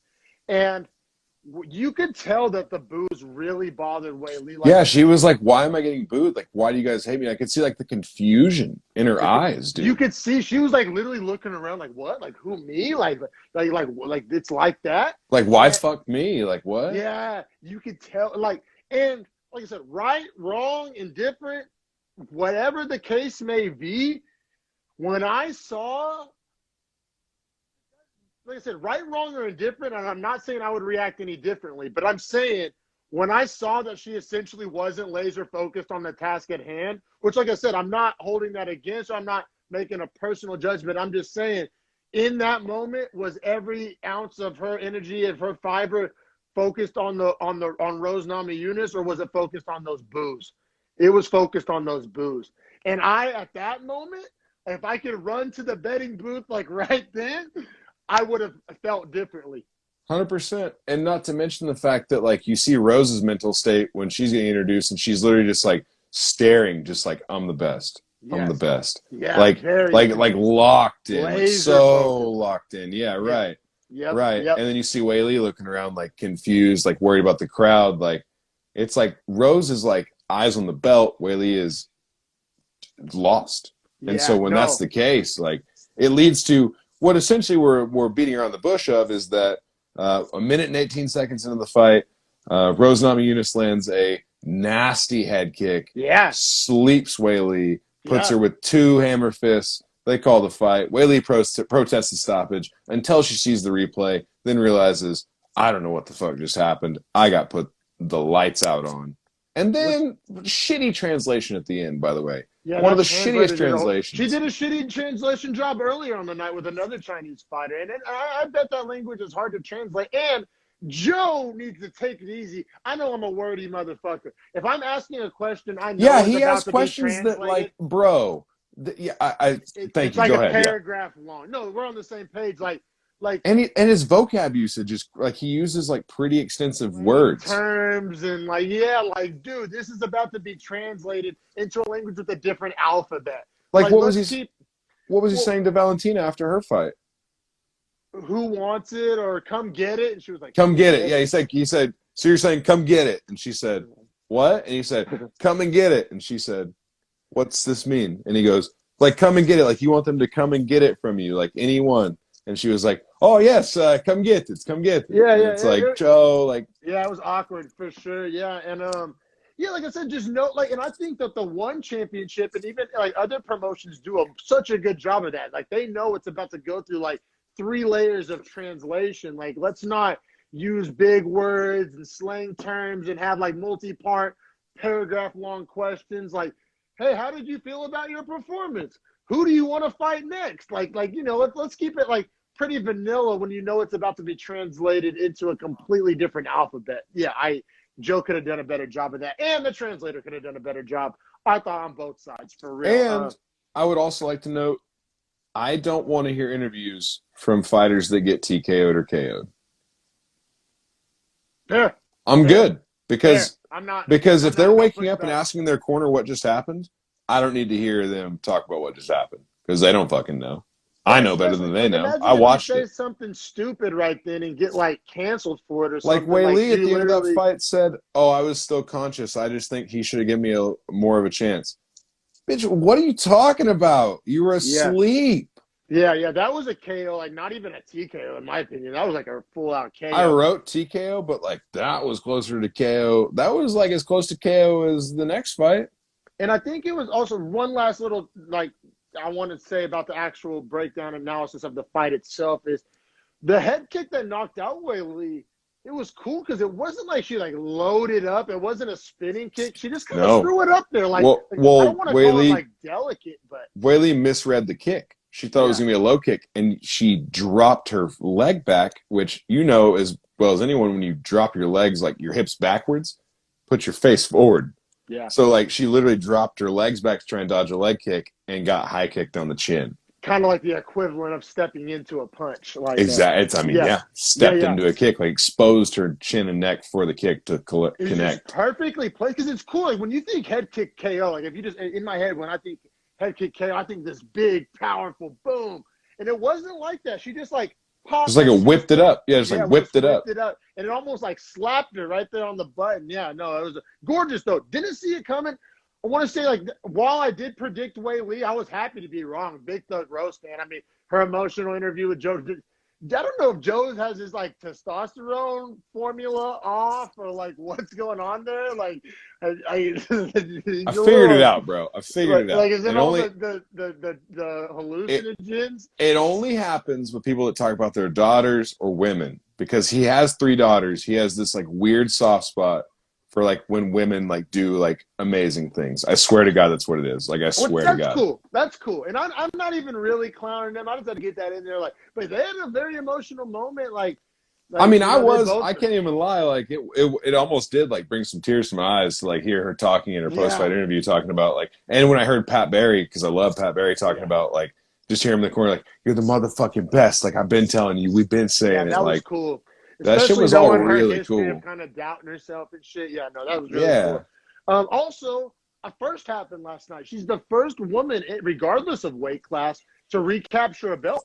Yes, sir. Really yes, sir. Cool. That's super such a journey, like mental and physical, to lose a belt and then work your way back up and recapture. I mean, honestly, like women, regardless, that's really cool. Like the stress of her losing it has to be gone now, right? Because she's already lost it once, so like it's not a worry. Like she knows what it's like to have to lose it, recapture it. Like now it's just defending and perfecting her style and art. For sure, man. And I think on that note, like I said, congratulations and new Rose Namajunas strawweight champ. I think all indications from Dana, from Wei Lee, I think it's seeming like they're going to do a rematch, which I'm not mad at, but I also don't think Wei Lee has the best argument for a rematch. I agree with that. But Wei Lee beat Joanna, who is ranked next at 2, so I don't think Joanna has like necessarily a claim to a title shot before Wei Lee. Now, what's interesting, is Yan Xiaonan and Carla Esparza have a fight booked. They're fighting relatively soon. The winner of that, depending on how impressive it looks, could have a pretty legitimate claim to a title shot. Now, do either of them kind of have the name cachet that a Weili or a Joanna does? I think that's kind of an uphill battle as far as that goes. And in which way probably Dana and the promotion probably want to take it. But I think if you're talking purely from a purely competitive standpoint, the winner of 3-4, Yan Xiaonan, Carlos Esparza has a decent argument. Yeah, I totally agree, bro. I totally agree. I think Yan Xiaonan probably deserves it if she wins in impressive fashion. But to be honest, man, it kind of sucks because I hate saying this because it sounds bad, but 115 is a collection of 5 women at the top that are a little bit above everyone else in their division. And then 125 is one singular woman that is not going to be defeated by anyone at that weight. And then 35 and 45 is the exact same story as 25. But that's cool, though, man, because I can appreciate greatness. It's all good. I'm just saying it waters down the fights they have outside of the top-tier fights. Yeah, somebody's going to come, though, man. At one point, Mike Tyson seemed unbeatable. At one point, the Miami Heat seemed unbeatable. That's fair. That's a good point. Anderson in his prime. Yeah. Eras come and go. But we'll see. We'll see, man. Or worst case scenario, if they dominate too long, they'll retire and then they'll put up, and we'll start the next era. But all right, without further ado, there's 2.5 hours of ado, so I think we'll get to. But fucking A. Last night had so much to talk 13 about. Fights, and they were all so good, man. There were really not many snoozers. Yeah, there wasn't that many fights where we can just be we can kind of gloss over. Just run through, yeah. They were good fights, and they were impactful to their divisions as well. For sure, and yeah, for sure, man. And so, like I said, without further ado, we have Kamaru Usman minus 435, the dominant welterweight champ. Also didn't know Rose Namajunas got 50 G's for her win, but sorry. And then Kamaru Usman. Fighting Jorge Masvidal in the rematch, plus 315 underdog. Jorge Masvidal is actually ranked number 4 coming into this. That's why I personally didn't even believe he deserved the rematch of the title. I didn't either. I was totally in favor of Colby, and that's. Let's be real, bro. Yeah. I'm glad you said that. Like Colby as a person, but right. As a fighter, on a competitive architecture, as Chael Sonnen likes to say. It should have been Colby from the jump. And it's Usman's foil. That's his ultimate greatest rival will always be Colby, at least for now, because of the first fight they had being better than any fight Usman's ever had up to that point. Entertainment-wise, build-up-wise, as far as Colby's personality, what he represents versus what Usman represents. Yes.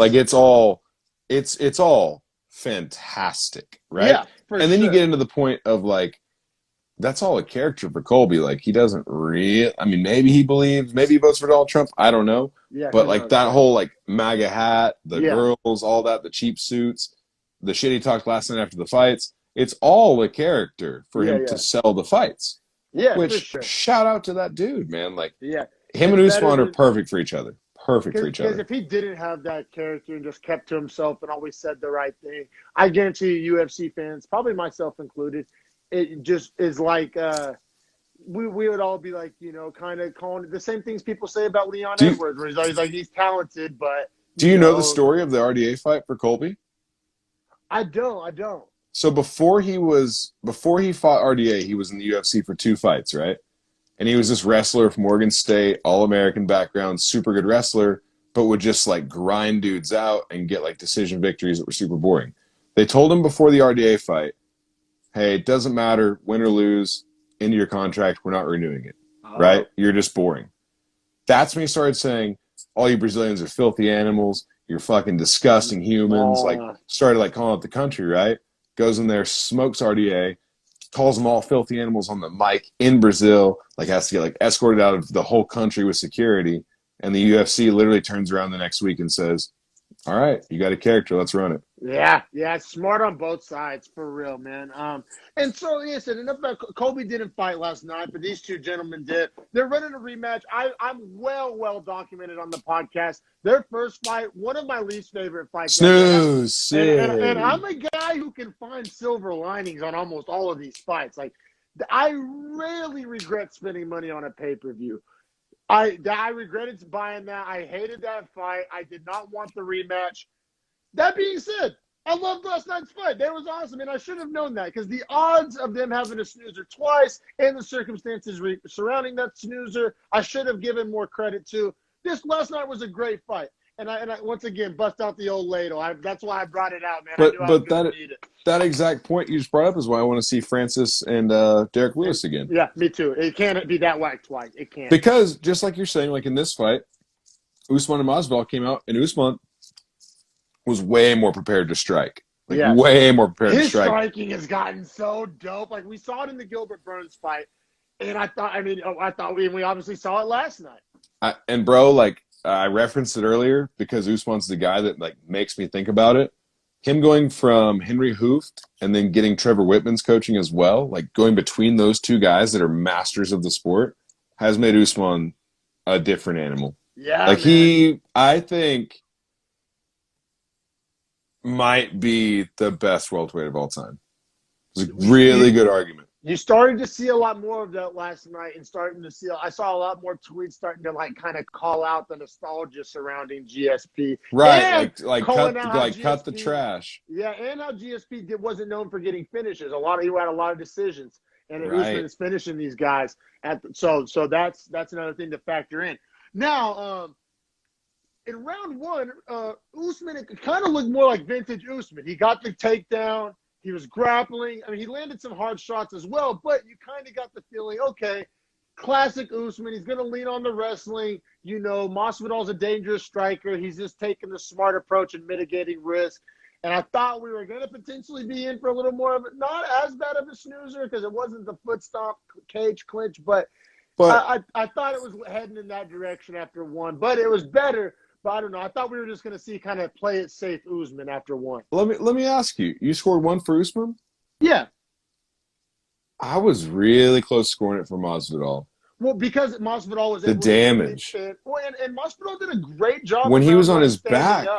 But even when he was on his back, he was throwing elbows to the face of Usman that made Usman sink down the hips, and that's what made Masvidal get up. Like he did more damage in almost every position in the entirety of the first round. I'm not mad. Usman just had controlling position. Yeah. I thought Usman had controlling position, and fair or not, I know Usman can eat a shot now. I'm not 100%. After the Burns fight, yep. Maybe that factored in like subconsciously of just like I didn't get the sense that he was in like danger, especially when he was on top. Maybe you cut him, maybe they don't feel too nice, maybe Usman doesn't like those, but I'll still take Usman on top. Like, he's not another guy. Like, another guy on top, sure, maybe I like the elbows, but, like, I'll take Usman on top. Like, if you, like, Usman on top, like, I'll take that. Like me too. But I do want to shout out Masvidal's ability to get to his feet. He did it, I think, twice in round one. He was able to stand up. Literally spin 180 and like get back to 50-50 or like over under hooks. Yeah, create separation. He did a great job of that. Like Masvidal didn't look bad last night. Like I don't want that to be the story that gets told. Like Masvidal, I thought Usman just looked amazing. Exactly. I think that's the story, right? Which is what I thought all along. Like on Masvidal's best day, he's not better than Usman. Like that's how you got to look at title fights. Like if Usman on Usman's best day is and this wasn't even his best day. It might have been, but when he is on his best day, that's a whole different animal. I thought Rose Namajunas on her best day could have beat Weili. Like you weren't gonna catch me saying. And it might have been Rose's best day last. Exactly. Night. Honestly, and it could have been a bad day for Weili. Exactly. But like I said, even on a great day for Masvidal and a mediocre day for Usman, I think I still like Usman because. And I think that's what we saw last. I think that's what we saw last time they fought too. Yeah. Exactly. Yeah, I love all of that coming full circle. But yeah, but I do love the analysis you brought up round one. Yeah, I still lean 10-9 Usman in round one. But I love all the points you brought up, and I think it's very to say that Usman or Masvidal did not get dominated in round one. He looked good in round one. Those are all things you can say. Well, in my opinion, still saying that Usman won the round. Oh, but, for sure. like said, yeah, for sure, man. But enough about round one, because that last night was all about round two. Yes, sir. So about a minute into round two, I mean, Usman, they're kind of trading back and forth. It seems like Usman's kind of starting to get the timing of his jab down in the start of the second round, what right? we just saw in the Gilbert Burns fight was the beginning of the end. That jab is like a fight-ending jab, and he was landing it like with the timing. Like you said, I started to just get a whiff of the Gilbert Burns fight. It started to look more like the Burns fight. And Usman's jab has opened up his 1-2, which has kind of opened up the single solid follow-up right, because he jabs left-hand lead. So last night we saw, I think Masvidal was getting like worried about that left-hand lead jab. Usman didn't really feint the jab, but I think Masvidal was thinking the 1-2 is coming. Yeah. So as soon as the right just came from the rip, I mean, it connected flush. Dude, the shot of like the sweat exploding off Masvidal's face. Iconic. Like, ironically enough, is that the best still shot since Masvidal, knee, and Askren? Like, I think it probably is the best pictures in UFC history of still shot photos on both sides of the coin. Well, bro, I mean, it was like a boxing match. Like, and the only reason boxers like that amount of sweat comes off them is because the boxing glove is so big, the force dispersion is so much bigger. So to think that like he ate that amount of force through a smaller point of contact and that much erupted off of him, dude, he got fucking cracked. I think it was the first time I think it was some spit as well as spit and sweat. It was all of his bodily fluids. Like it reminded me of like the old, and I'm talking old because I haven't played these games in years. Like the old, like what was it? EA Sports Boxing Fight Night games when like all the sweat would like just get knocked off. That's exactly what it looked like. It was just so iconic. So just picture perfect. And Masvidal went limp. It was not a knockdown. That was like he was asleep. Knockout. He was asleep. Like his body reacted defensively, like the way it froze was defensive. His head was out. Like he had no idea. He woke up whenever he hit the mat. Yeah, and then Usman hit him with a couple hammer fists and put him back out like fully asleep. Exactly. And then Masvidal was asking his corner after the fight, "What happened?" Yeah, he had no idea what happened. It was gorgeous. Yeah, man, Usman's this went down how I thought, and this is another one where the media and the promotion was trying to sell us that it was going to be this close-ass fight. Man, when I saw minus 435 combined with how I was already feeling, I was like, yeah, that's more how I'm leaning. Like, fuck all this commercials. Like if me and Vegas are both feeling like Usman's the much better fighter, I feel pretty confident, and that's how it went down. Like I said, it's really. I think you can say that and say Masvidal looked great last night all in the same sentence. Like, I don't think that's what a lot of kind of casual MMA fans understand, is that you can fight great and lose because you're fighting literally the best in the world. Right. I agree with that. So I'm just thinking like next for Usman has to be Colby. I mean, I think that's pretty clear, right? Has to be Colby. And then I don't know what's next for Masvidal. Can you hear me all right? Yeah, you're good. All right, cool. Yeah, Colby clearly next for Usman. I'm super stoked for that. Everything about it, the lead up, I mean, the fight itself, so good. I gotta say though, I think this is where Colby's inactivity comes home to roost, because Usman's fought two killers, gotten much better in each of those training camps. And I know Colby's been training, but the one win over Woodley compared to the win over Burns and Masvidal, to me, I think I don't think the second fight is as close as the first fight. I think Usman has gotten more better. I know that's bad grammar, but I think Usman has gotten more improved. Better. He has improved more. Improved more since that fight than Covington has. I agree. I don't think you're wrong at all. I think he's been in the cage. He's transitioned camps. Ngannou and Gaethje are his best friends now, so he hangs out with other guys that are of championship caliber. Iron. Absolutely, man. And then like the brotherhood that he has with like Ngannou as far as like countrymen, like their neighboring countries, like essentially like a Texas, Oklahoma kind of a split there with like how small that geographical region is. Like if you had a dude that was like native Texan and I was native Oklahoman and we were both ballers at different weights, I would probably fuck with that dude. Yeah, you're gonna relate similar experiences growing up. Right. Exactly. Man, all right, so a couple things I want to hit on before you round it up. Gotta know, that was Masvidal's 50th fucking pro fight. First and time he's been getting knocked out. Yeah. So, I mean, that's a fighter's fighter. That's a fighter. I mean, I'm not the biggest Masvidal fan. He has a ton of fans out there, and that's why. You know, he's a fighter's fighter. He handled the loss with class. He said all the right things. I mean, he's not done. He's going to keep fighting because that's who he is. He's a fighter. He got caught. He fought a very talented man. And you can get caught without it being a fluke. I'm not saying it was a 100%. fluke. But it wasn't a fluke, but he did get caught.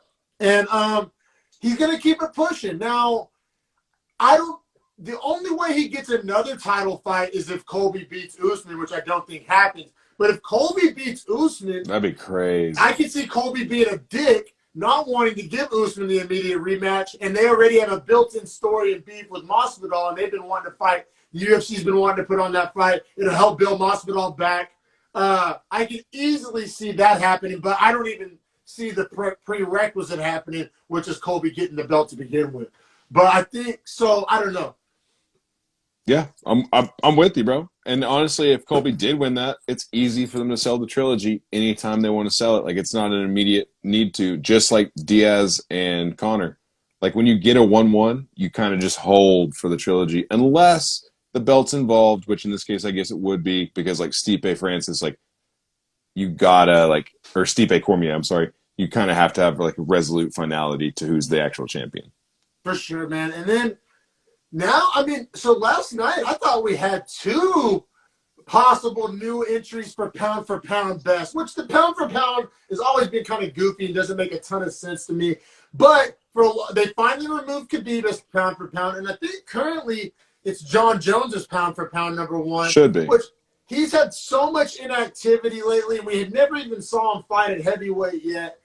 But it's John Jones. You can just plug him in there. But I mean, his accomplishments in fighting are greter than any other human alive. He's also in the second biggest weight class, which hurts your pound for pound argument. I think it helps. Huh? I think that helps. No. Pound for pound, the smaller guy gets the. That's why Mighty Mouse was pound for pound champ for like ever. I know, but I never look at it that way because I always look at it as like, I always look at it as absolute. I never look at it as pound for pound. I just always look at like who's the baddest man on the planet. Pound, though. I mean, I know, I get the pound for pound. I'm just saying, like, I'll never. It's like if you ask me right now, like, who can beat Francis in the UFC? So Francis is your pound for pound, even though he's a heavyweight. Well, I'm not saying pound for pound. I'm just saying like, who's the scariest man on the planet? Like, who would you not fight?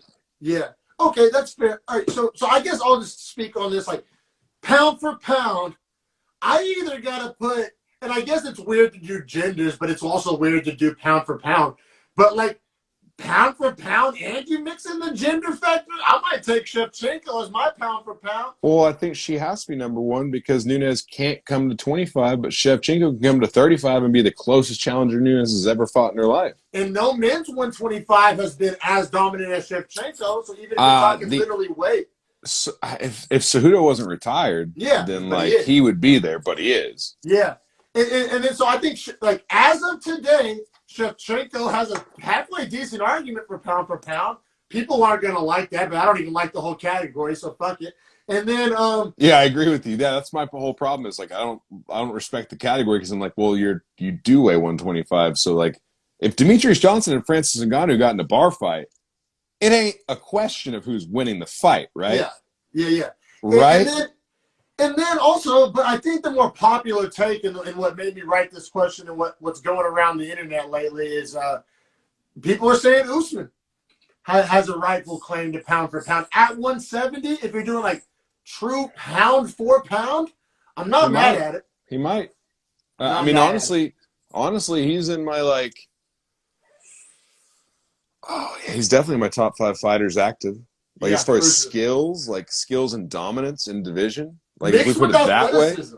Mixed yeah. because he's Oh you know yeah, how we he's a know super he's skilled? athlete. He's so skilled that nobody talks about what a freaking nature he is. Oh, he's Because other guys, for him to make that weight alone is insane. he's such an athlete. I think we got Reyes Prohaska next week. I think the time's Yeah. finally come for that. That's gonna be Yeah. fun. Dude. And the prelim is stacked. The whole prelim is ranked fighters, bro. Yeah, and Yuri Prohaska is so much fun to watch, bro. Yeah, so much fun to watch. I'm Can't wait, full man. sold on that card. Yeah, man, I can't wait, man. We did a deep dive, but rightfully so, man. This was one of the best cards in recent memory. It definitely deserved our full time and attention. Super glad I had a blast talking about it with you. We had some good stuff in there. If you're Yes, still sir. hanging around with us, go like, subscribe, share. This will be posted to the YouTube page hopefully tomorrow. These long ones sometimes give me fits in the editing process, but I'll try work to get on it it. done. And but yeah, man, appreciate everybody. This was episode 44, Beefy Boys Breakdown. Like, subscribe. Thanks, brother, man. Appreciate you. Yeah, always, bro. Great card. I'll catch you next week.